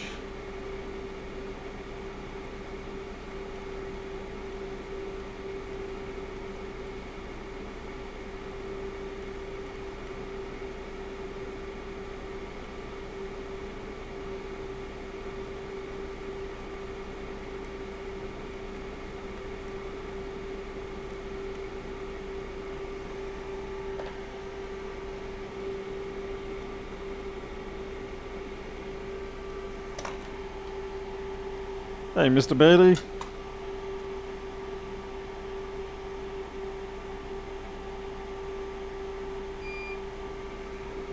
Yeah, I don't know what they've done, Harold, that's for sure.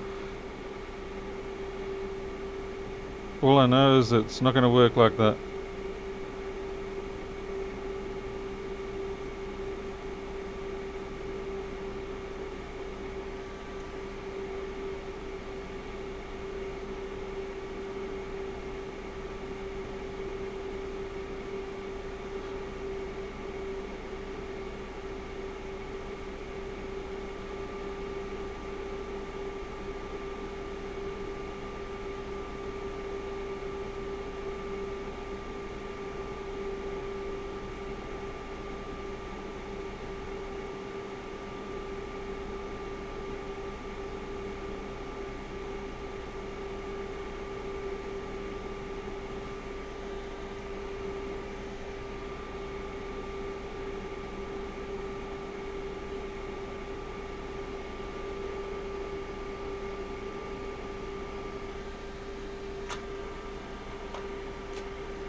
Steal those caps off a donor. Alright, no, this is weird. The donor board has resistors as well, so we actually got a problem perhaps on the board view. That is really strange.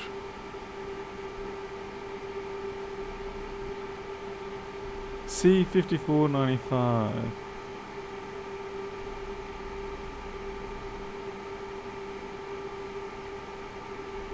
That's confusing as heck.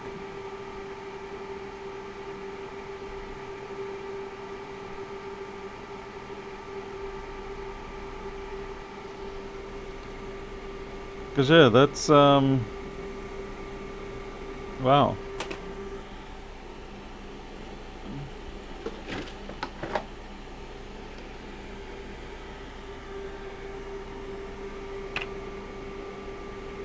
Same there, resistors. So there's actually a fault with the board view.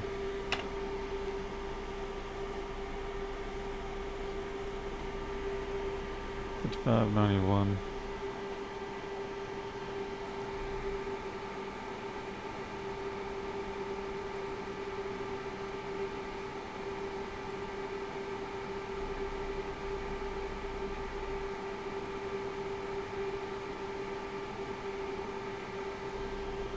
Hey, John Zimmy.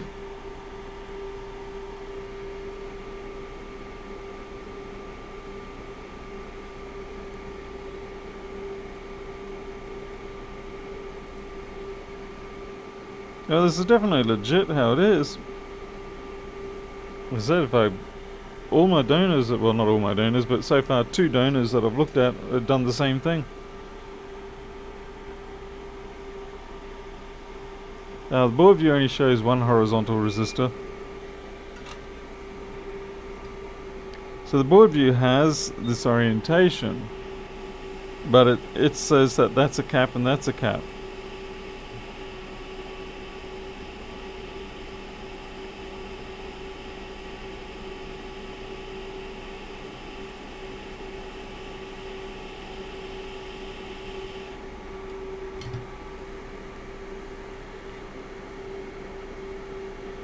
You'll love it when you can't rely on these things 100%.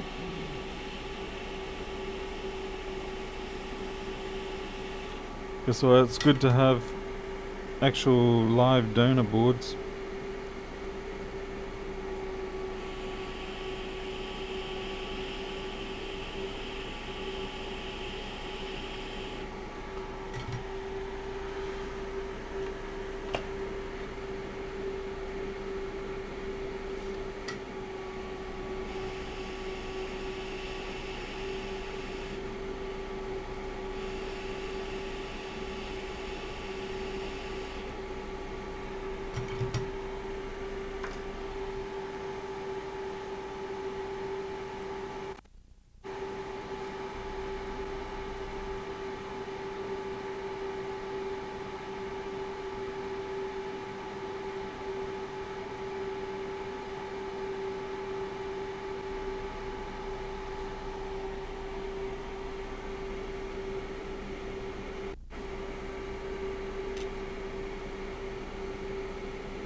Arnold, yeah, I can rework a board view. It's a little bit annoying, but it can be done. The trouble is, when you do it, trying to get it distributed back out there is half the fun.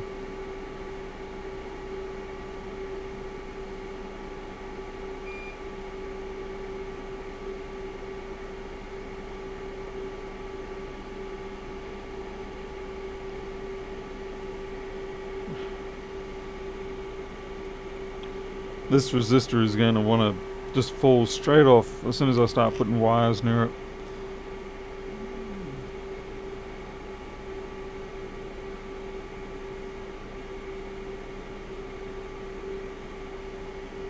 So what we'll do is we'll run our wire initially from our 3V42 source and then bring it to the resistor.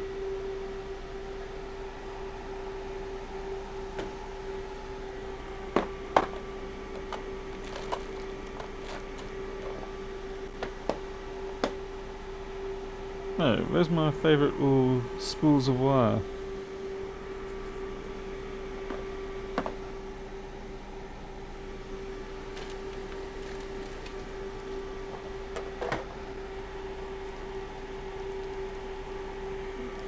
Arnold, it's already digging in a bit deep. I'd prefer not to chase it, especially considering I can just get the 3V42 from right around the corner anyway. Like there's at least... yeah, I can just get it from there or there. It saves me trying to dig in too much further.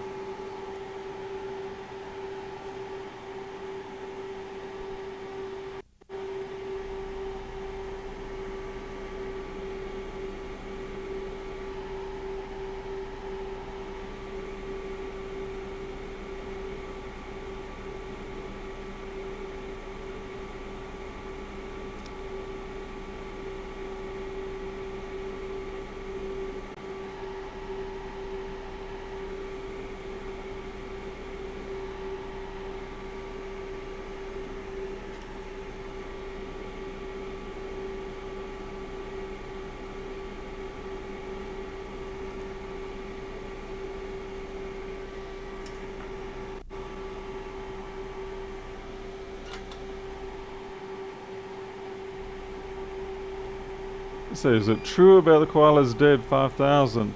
Quite possibly. Wouldn't surprise me one bit.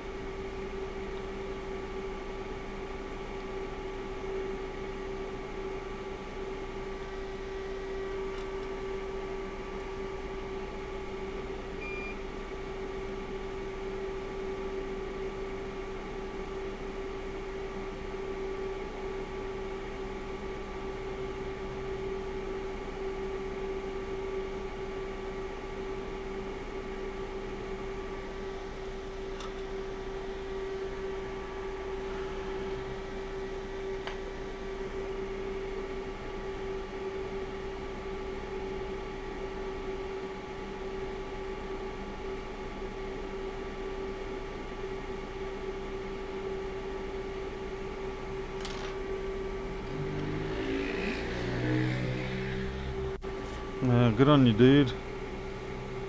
You're the hero of the town.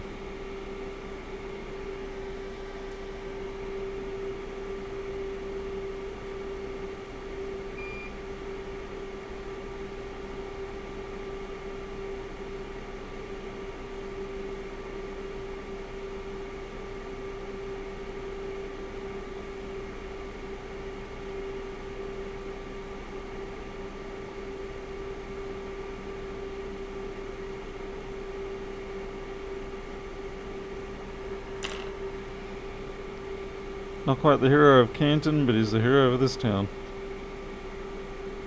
Oh shoot, man.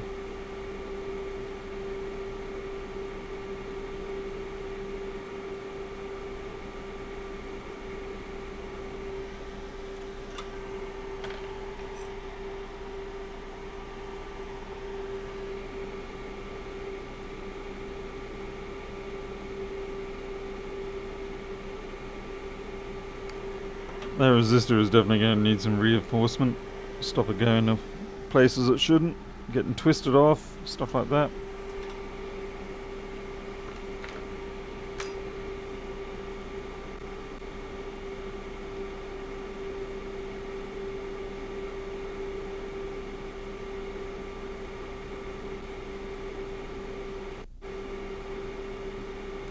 We'll leave that be for the moment.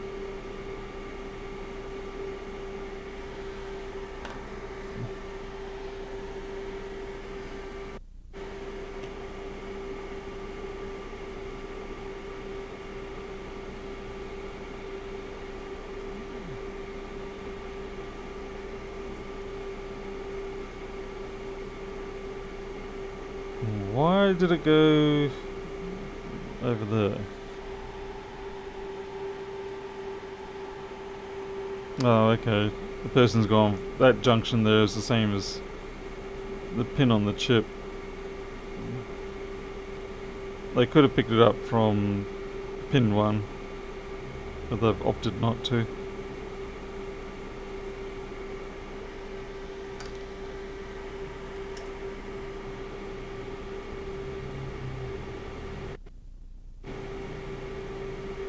Sounds like our hero's back.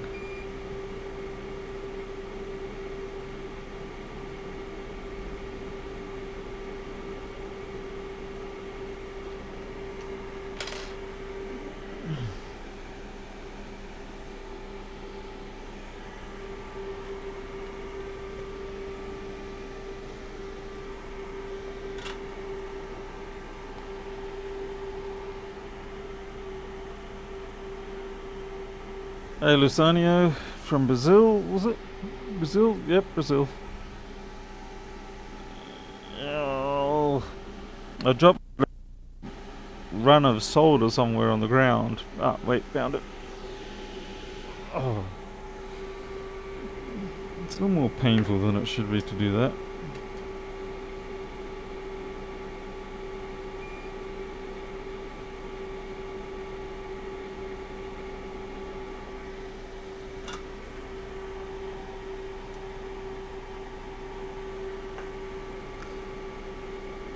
Are we talking pandemic virus thingamajig now? I don't see any point in anyone having engineered that virus. If you're going to engineer a virus, you do it. Well, you just don't do it that way. If you really want to cause drama, you just go steal some smallpox and let that out on the world again.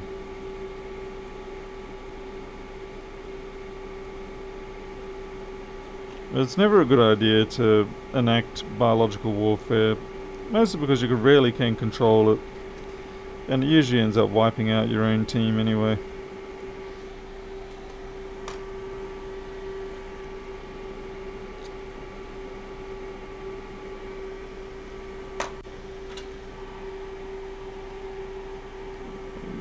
Yeah, not very old, Greg, not very old. Not very old at all. Maybe a week or two.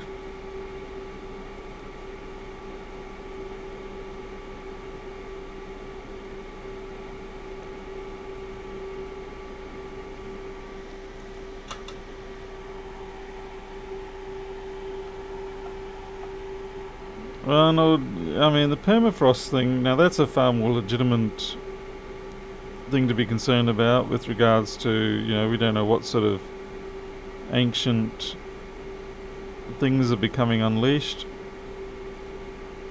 Though I doubt that would be the coronavirus. I mean the whole wet markets type thing is pretty. Even if it's a cover up, it's at least a little more convincing.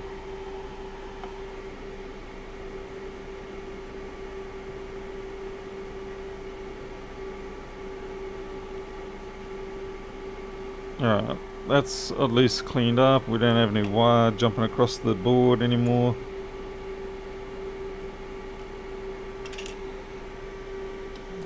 Get rid of that mess. And of course we still haven't actually gotten where we're dealing with the whole battery sense issue. I guess I like to think that maybe sometimes, whatever, when you clean up the mess, you inadvertently resolve the problem. It's a bit like with programming. Sometimes you can have bugs. Well, most times you have bugs. And there's a piece of software called Valgrind with Unix, Linux systems. And it just shows memory leaks and things like that. And I find that if I clean up all the errors from that, just simply memory leaks, compile errors, all that sort of stuff, often my bug goes away. So, whoop. Sorry, I see we got here Mark Bianco. As someone who would like to know more about board repair, there's one concept I don't understand, is the use of a zero ohm resistor. Maybe I've used a bad joke. But what use is a zero ohm resistor other than a connector? Zero ohm resistors are very useful because they allow you to basically add another layer onto the board. Like, rather, say you got a 2-layer board and you need to be able to jump across a trace, you can use a zero ohm resistor to jump across, effectively giving you an additional 2 layers. The other area where zero ohm resistors are very useful is the fact that you can enable or disable blocks or areas, signals, while you're doing your testing and diagnosis and things like that. So I'm just about to kill a fly. Gotcha. You're gonna.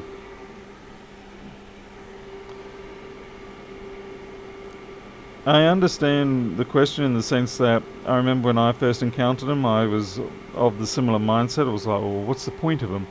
But you do start to realize they're very useful.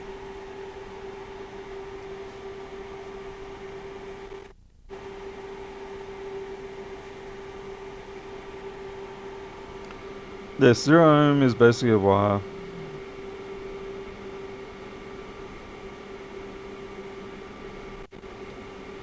And they can be very handy. And they're also useful for turning on and off features or modes.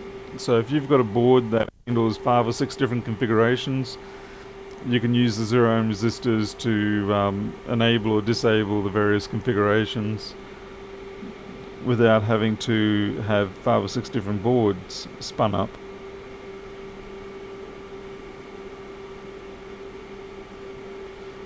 Okie dokie. Yeah, that SMC is not looking good to me. But I am going to rig this up and see if we get any improvement. But I have a suspicion that this is going to persist in having charge issues or something like that. We'll have a look and see if it actually charges. We need a battery for that. Complications. Supposedly the battery has been replaced, and it does look new.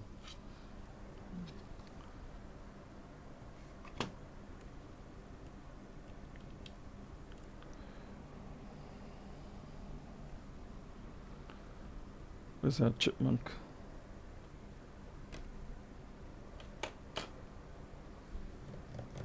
Where did I put the chipmunk?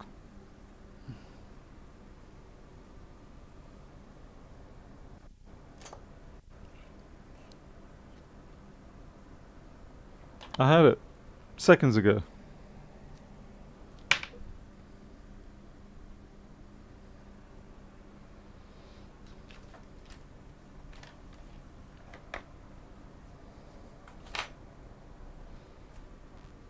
cannot see the chipmunk. Seriously, it's I had it just a few moments ago, and now I've put it somewhere.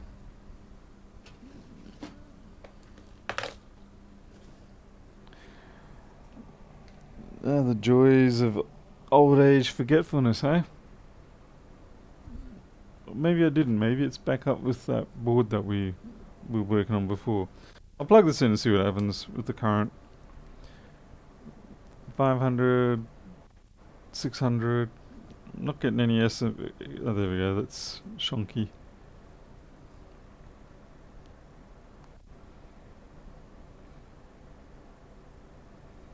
So it is booting. We'll see what sort of current it's drawing. Another couple of weeks I'll finally be able to show these values on screen once I get my new power supply. No, chipmunk's not there.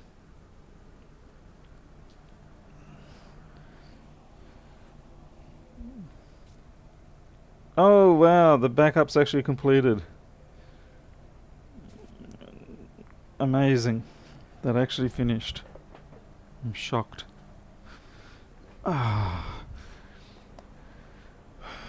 So okay, we're sitting at 490 million. I found the chipmunk. We're sitting at 490, so it is not charging at all. That 490 is just running the board. It's not charging the battery. Now the question is, the SMC or is it the charge chip?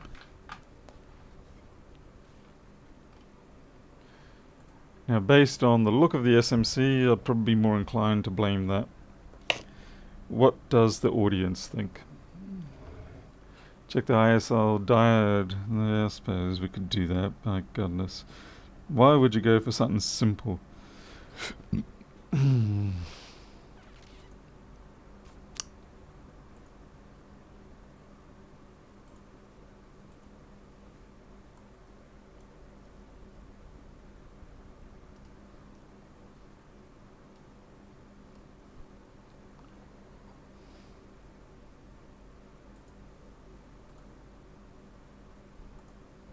Oh, jeez. What are you doing here now? Why are you here?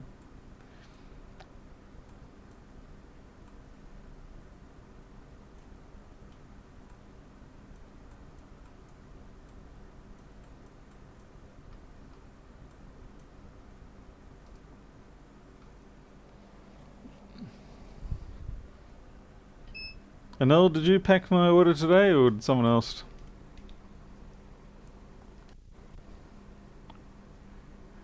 KMS, I know. I'm more inclined to think that it's the SMC as well. I'm also going to check something else. Yeah, okay. I had to check that. Copez and an L in here. That's just double trouble.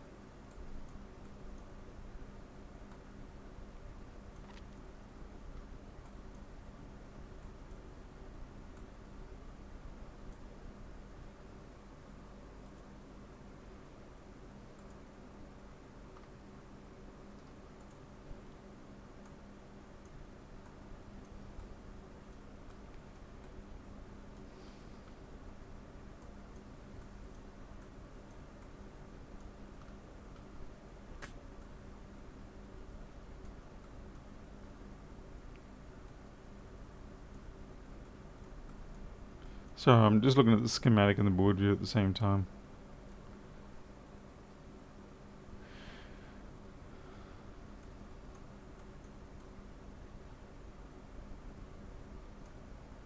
Well, the current sense resistors and all that, as far as I recall, were okay.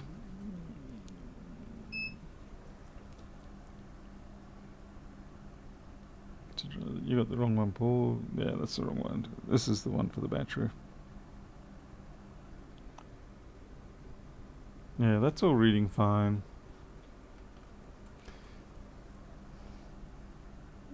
I don't think I'm going to be blaming the ISL on this one. Wait, which diode were you talking about? You're talking about 7105? The one next to it here? I'm guessing you are.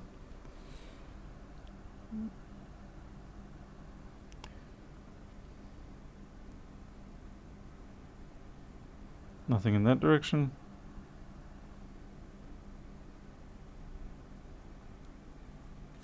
Wait, what am I? It's supposed to be in diode mode, not resistance.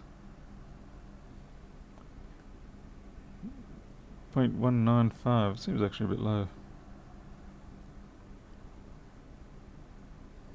Yeah, actually that's not quite right.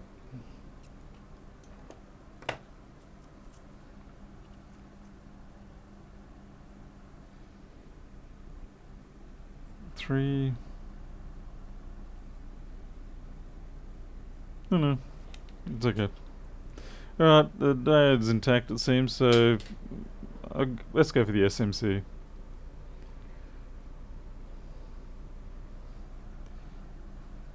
Yeah, Arnold, that's why I flipped it around and checked that what the diode drop was in each direction.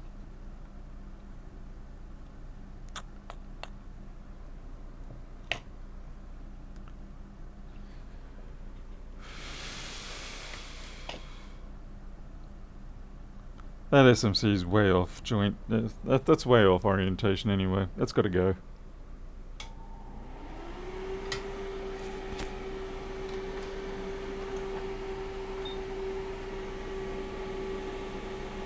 I'm not even going to assume that it will flow back to the right position. I'm going to assume that it's basically just cactus.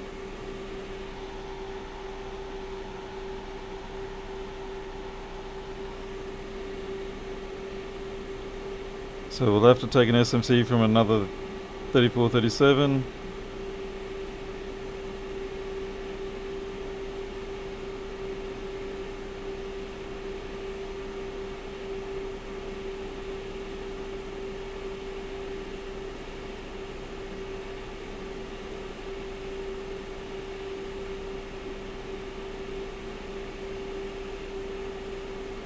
Come on. Oh yeah, that was junk under there, and to be fair, I'm the one that caused the pull pads to look like that. But I would say that SMC's probably got issues.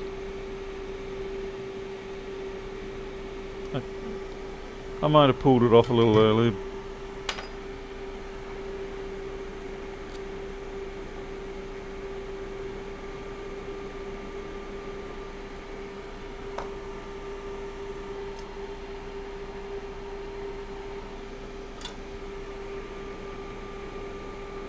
There's some strange pad sort of behavior there.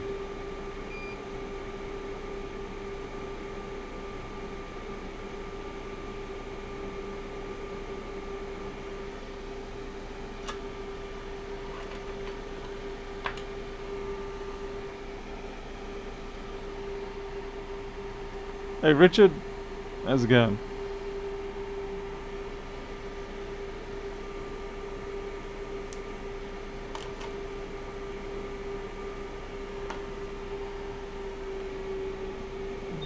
We'll put down a new SMC anyway.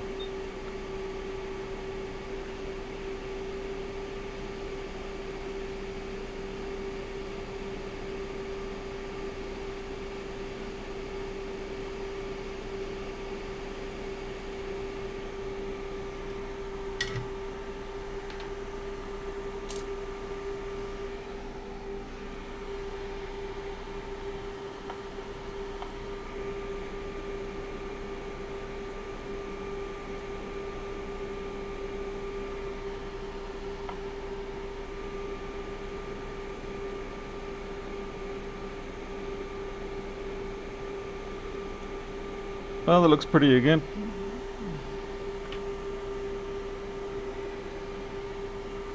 Now to steal it from somewhere else. Oh, that's right. This is the... Yeah, we can't use that one.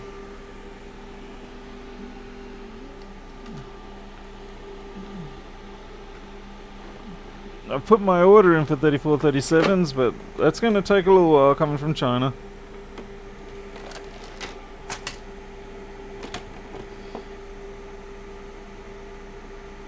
Okay, I've got this one here.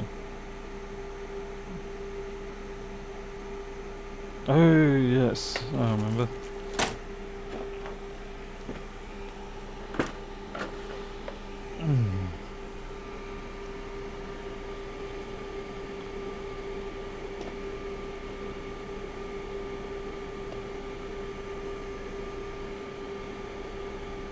Yeah.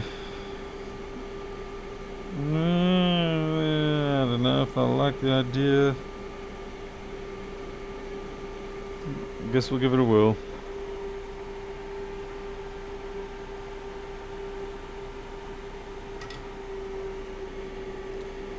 Yeah, and I'm not a fan. That's something I always worry about when using the iron on the wick, is the whole dragged pad thing. It's so easy to happen. Yeah, you just let that one part of the wick get a little bit too cool, it snags on a pad. You probably don't feel it, at least not overly. And before you know it, you've ruined it.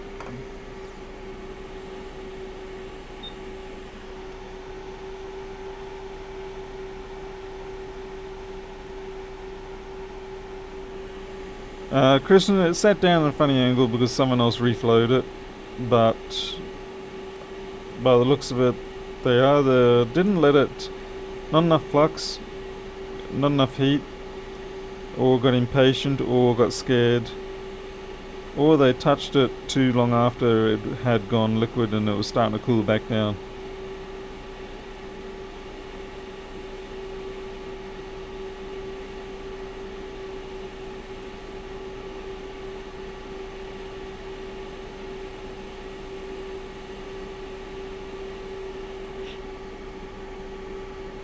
The magical disappearing SMC.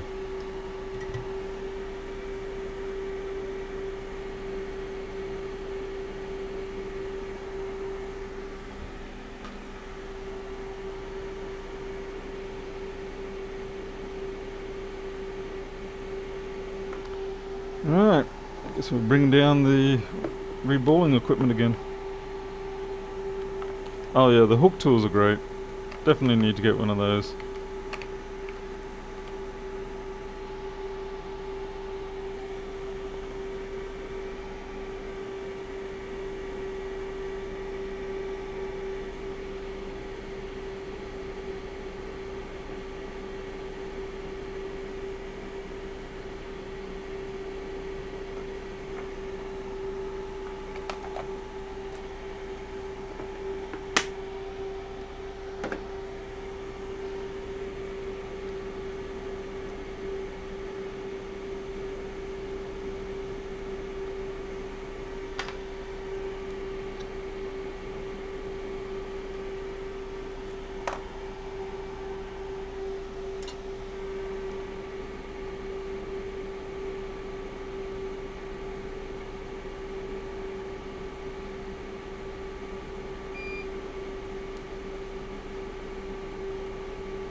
Some of the Crocodile Dundee parody there, I see.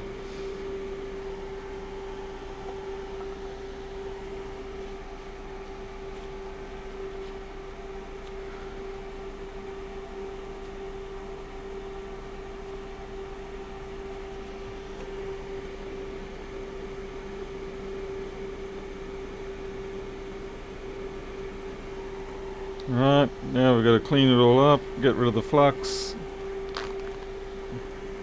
so that it doesn't cause... Actually, no. I was going to say I could put the balls on now, but I've realised that'd be a bad idea, because as I'm using the paper towel to clean off the flux, I would inadvertently knock the balls off and therefore rip the pads out, which would be a little bit of a bad thing.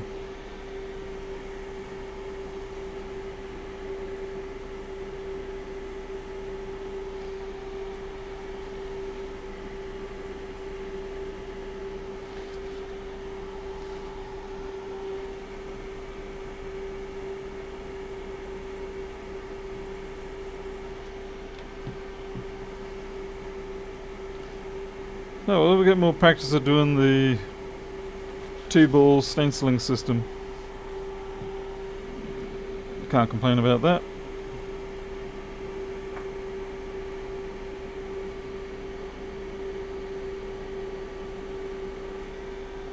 I think the hardest thing with the 2-ball stenciling system is getting the initial 2 balls.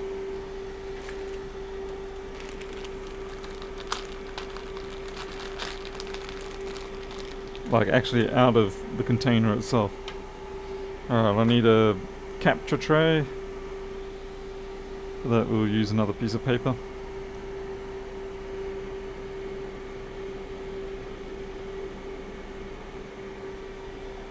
We'll put... Whoops.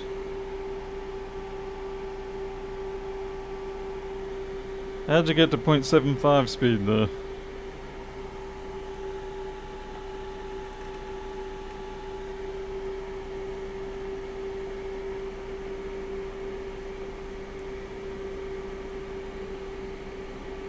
Oh, we got one.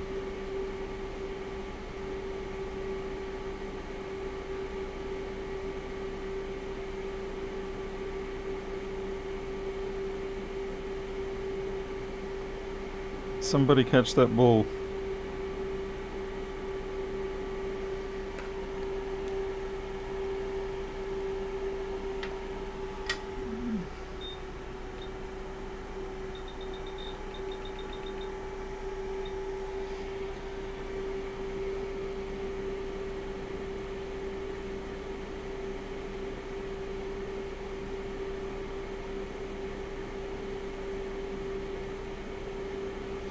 Yeah, it's one down.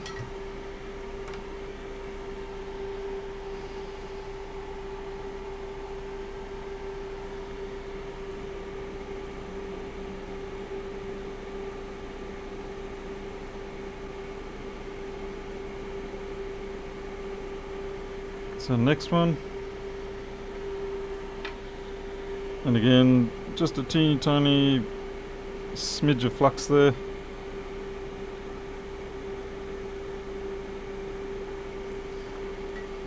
No bigger than a bit of bee's puke.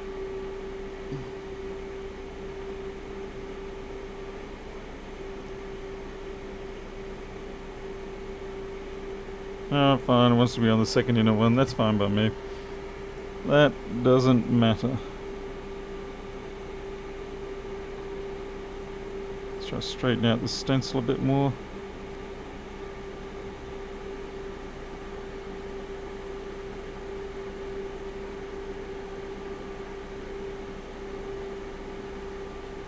Okey-doke.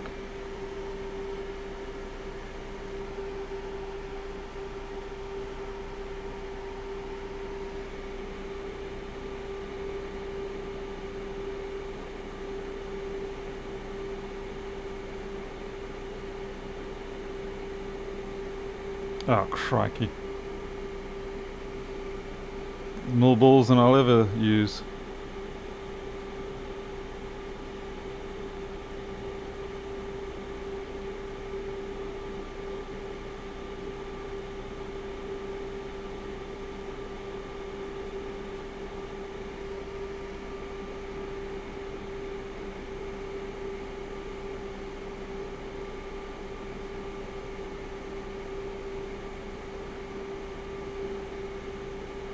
I wonder if I can just blow them off with the hot air. Nope. That's a dumb idea.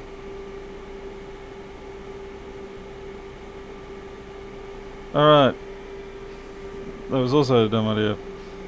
Downside of this method is if you knock the stencil, tilt it, then it's not gonna... Okay, so we did find a downside to this.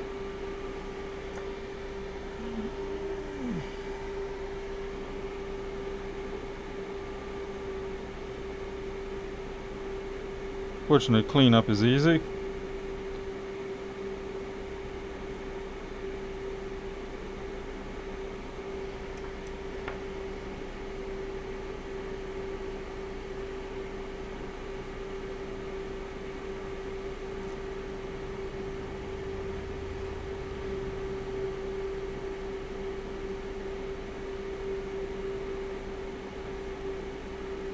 Get off.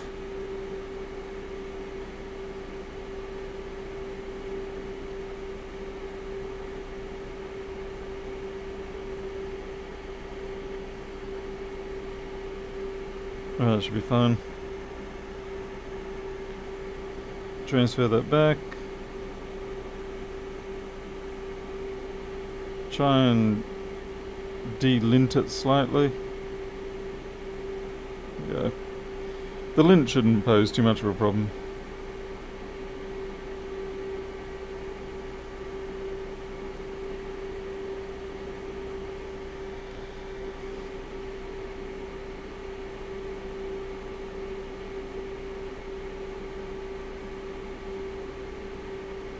I was wondering when something bad was going to show up.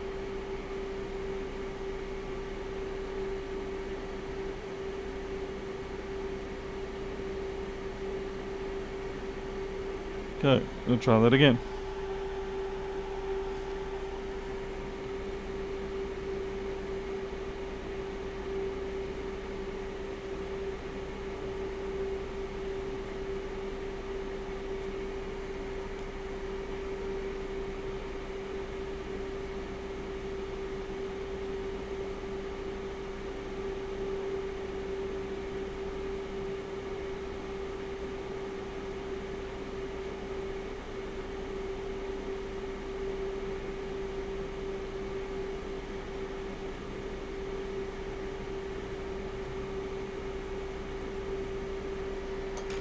I'll start manually placing the missing ones.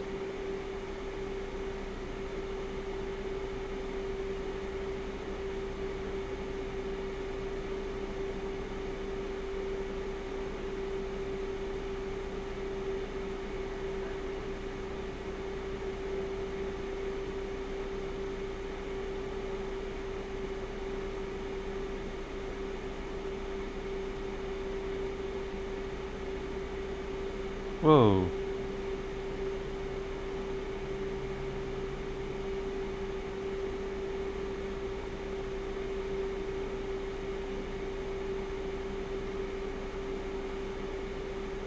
Oh, why? But the stencil seems extra jumpy this time. I think I've got everything. We've got one too many there. Alright. I'm giving everyone heart attacks with how jumpy that is.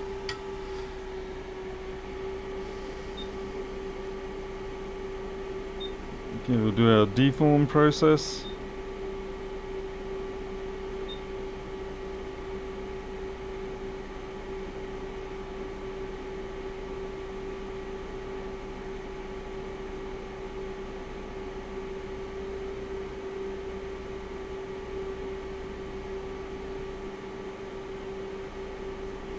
Okay, and then our flux.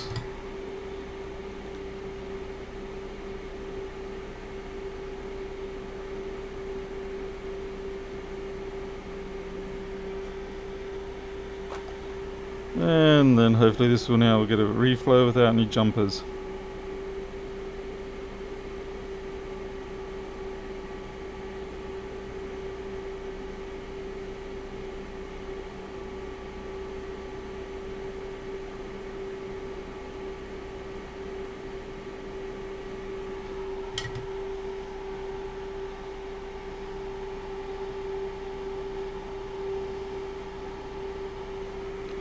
Like, you could indeed take the stencil, but you kind of lose the point of doing it this way if you do that. Now we've got some out of alignment ones down here, so I might give them a little more flux. They're just not really sticking to the pads by the looks of it. Yeah, the whole point of ideally the corner job is that it saves you a couple of processes.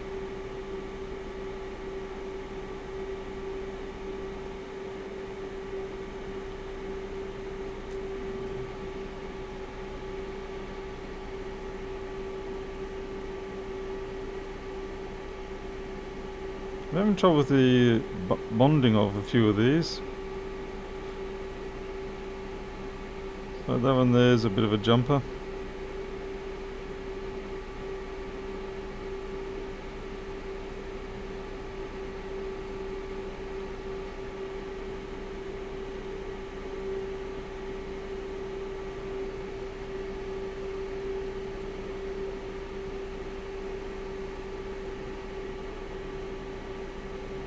It was like the stencil was contaminated, the pads were contaminated or something. Maybe I didn't wash them off properly.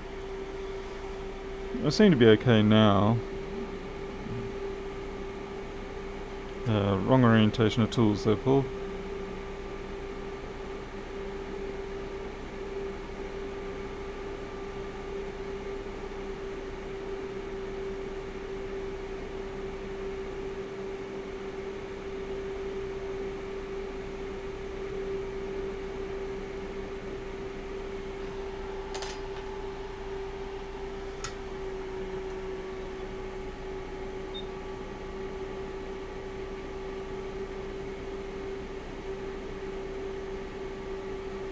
Best thing is, it doesn't look like it's been popcorn, so I'm happy about that. Okay, that's looking good now. Wait for him to cool off. K-Mez, yes, I actually used to do solder paste all the time before this. But I'm getting lazy. The nice thing about the balls is that you do get a better consistency. But I did used to use paste a lot. And without tape as well. But I thought I'd experiment and try balls, and I'm pretty happy with the balls situation. And now that I've got this 2-ball stencil no tape method, I'm liking it even more. It's just going to take me some practice to get it better.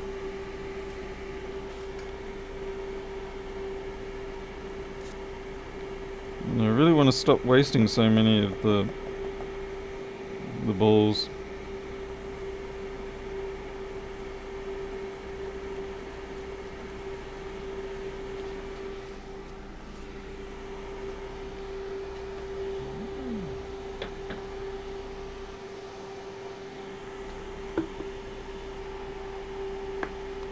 Pour into a small tray. There, I should just have a metal tray, I guess, to do this whole thing in.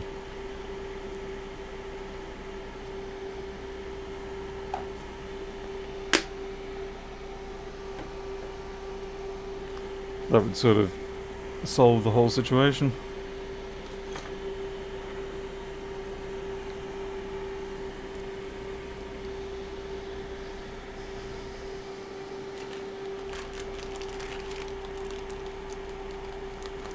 Ah, Rugers. Can't believe you got Beavis and Butthead in your head. That's not much good. How very 90s of you.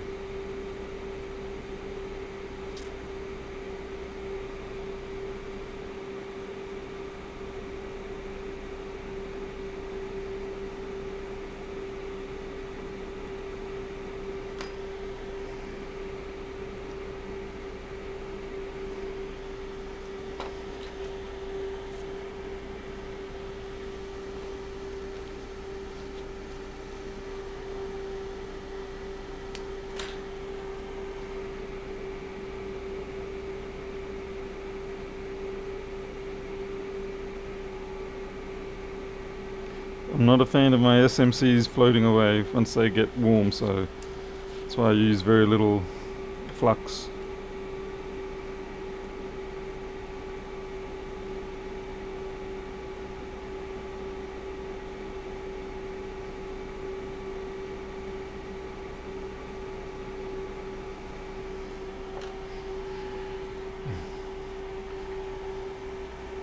Arrow points up? What are you talking about?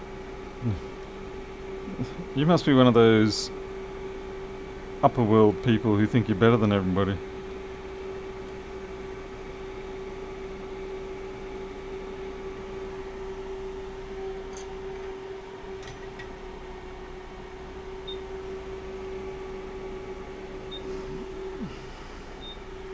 Alright, back to MacBook speed now.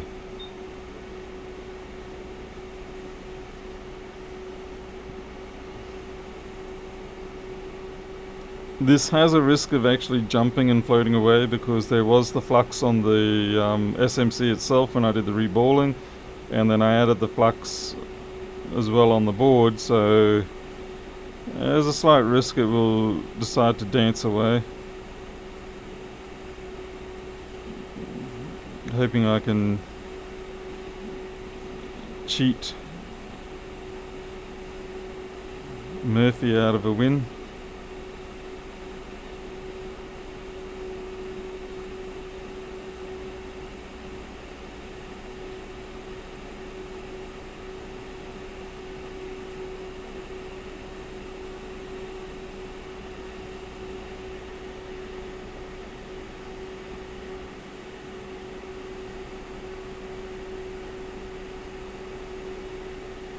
There you go, you tried to trick me, you tried to tell me you were dancing, but you weren't.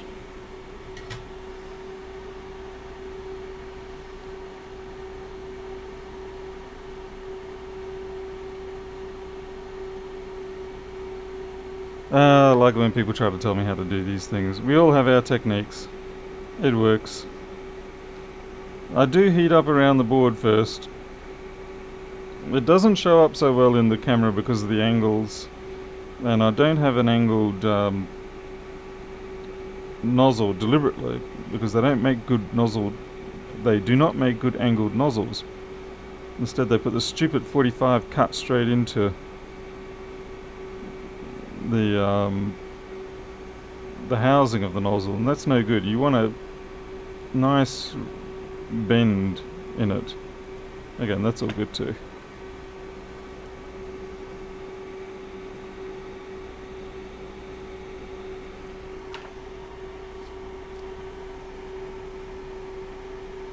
I had issues with sticking when I didn't have a wide nozzle. What sort of sticking do you mean?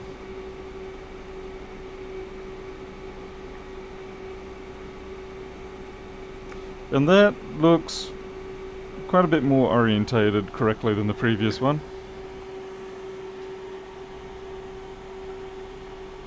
You're a tweezer nudger.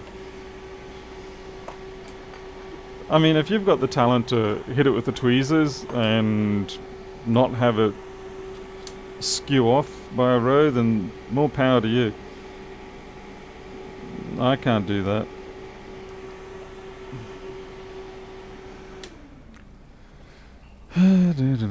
So here we go. Store the stencil stuff in the ultrasonic. Well, I've got my stencil stuff like in this alcohol mix, and then periodically I do put them through the ultrasonic cleaner. I've got my little I can't see it right now. Where is it? Ah, here it is. I've got my little stencil holder and bits and pieces holder. Goes into the ultrasonic. Anyway, this is what we're here for. Straight away a green light. Make sure we actually gone forward. Yeah, we're not. Here we go. And if this works, we'll plug the battery in and see if it actually charges.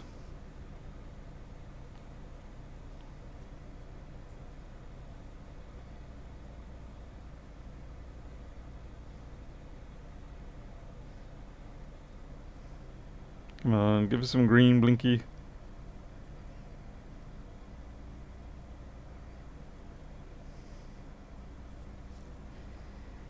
Green blinky? Yep, okay, good. Okay, now we'll plug the battery in and see how that goes.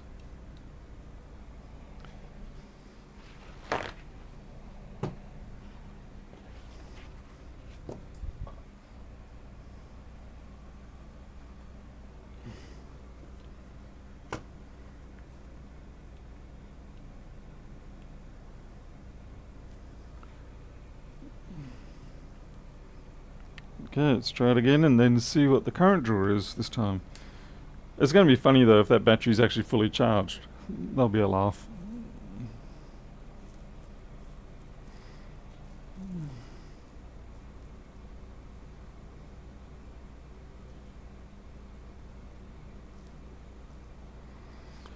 I am 6 Girls? No, this is a different board entirely. Why do I get the feeling that this might have been actually just a fully charged battery?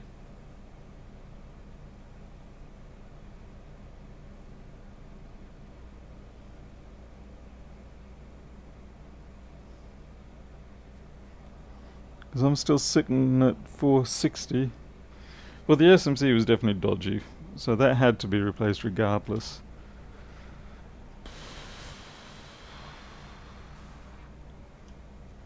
500.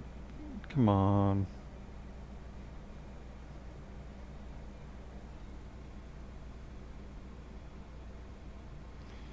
Let's have a look what the PP bus is.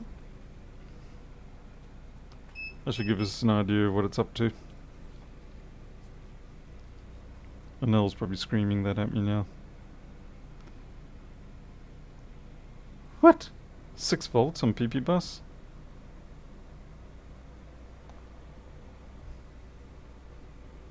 What the hell?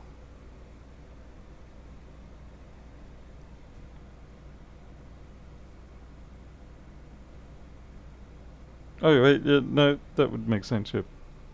I think.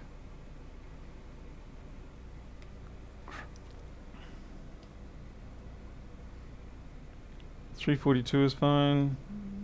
PV bus is 6 volts, 5.92.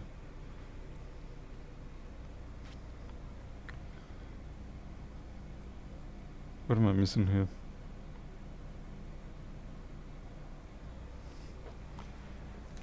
Give it 2 minutes. Well, it's been running for 2 minutes, but we'll wait a little bit longer. I was going to mention that I've noticed often when you're booting, you've got zero battery, it can take like 10 minutes before it starts really getting into the charge.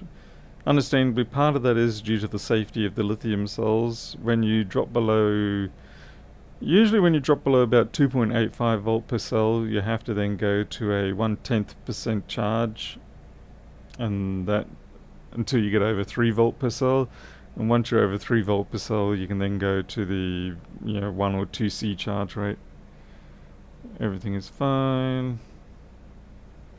Yeah.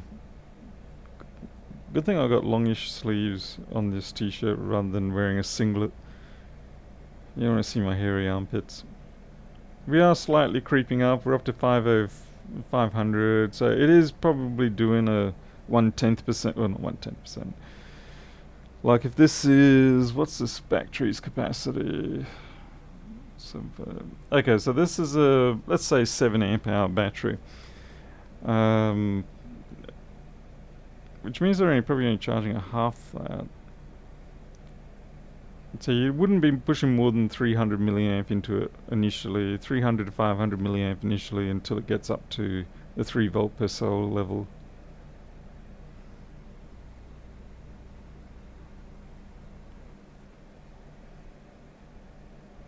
And so I can't wait to get the new power supply, and then I don't have to sit here and recite everything, wasting my good voice being a information transferer. Instead, you'll just be able to see it on screen.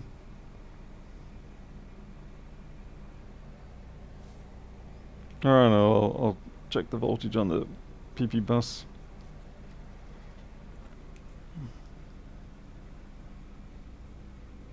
$5.925. Looks like I might have been at 0 for a little bit too long.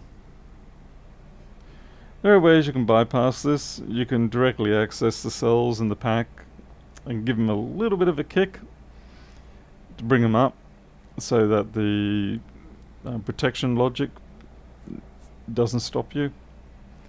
It's a bit naughty though. It can cause problems.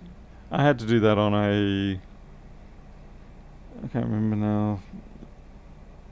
Oh, that's right, I had a Samsung tablet that had dropped below the safety threshold, and so I had to go in and deliberately jump start the battery with the constant current power supply. And as soon as I did that, it came up good.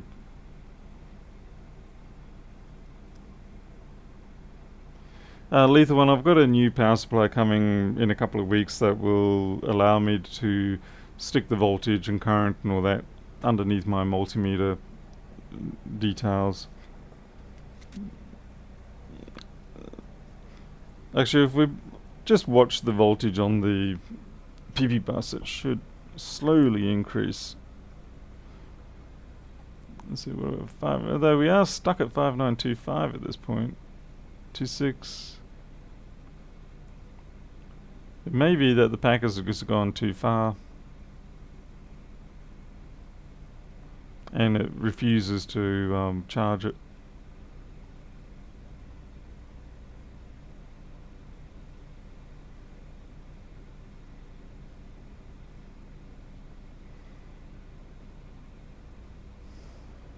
I'll get another battery pack and have a try it.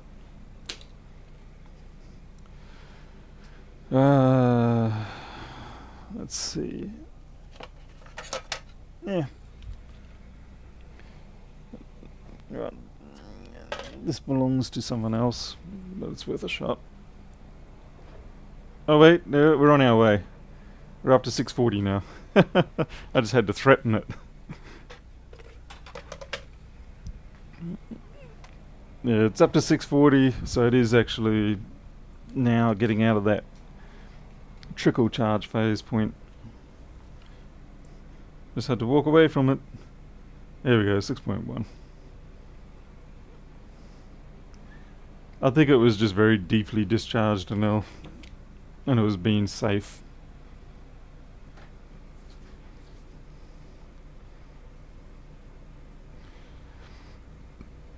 Soren puts 3 volts directly on his batteries all the time.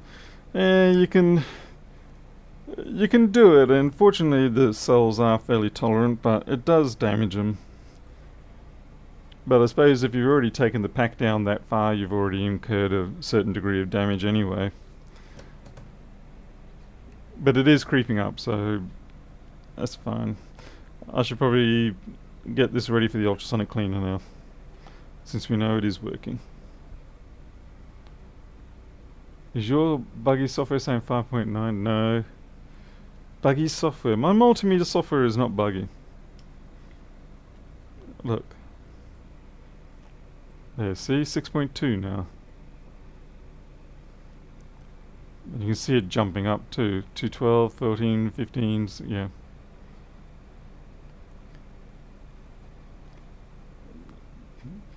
It'd be interesting to see what the threshold is before it switches over to 2 amps. I wonder if 6.3 will be it.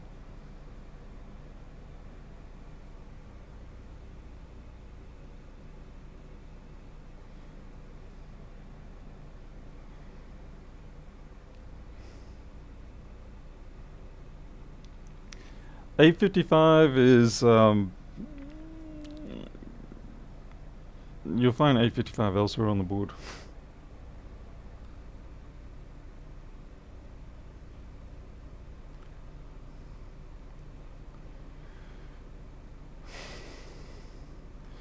Well, Anel, if I do that, it means I'm going to have to end the stream, go get some lunch, have a coffee, check what emails I haven't answered, see who's screaming at me. Crikey, it's 1:30 in the afternoon. Looks like 6.3 isn't the threshold, it's still 650. Yeah, alright, we'll leave this be. Okay, in that case, it's time for me to end the stream. So I have to leave this be for a little bit. And I might have some more work tonight, I don't know. Depends if I get any more packages turn up with more dead computers. But, well, we did alright. We've had 2 successes by the looks of it this morning, so I'm pretty happy with that. It's been interesting doing the reworking of someone else's work. It's not the ideal sort of job you want coming in because it's pretty unpredictable in what sort of time you're going to waste on it. But we had fun, and that's what I enjoy. So, Lumazumas 07, whatever that is. Alright, so I'll catch us all later, maybe tonight, another 8 hours time or so, maybe 10. So until then, you'll take care. I'll see you later.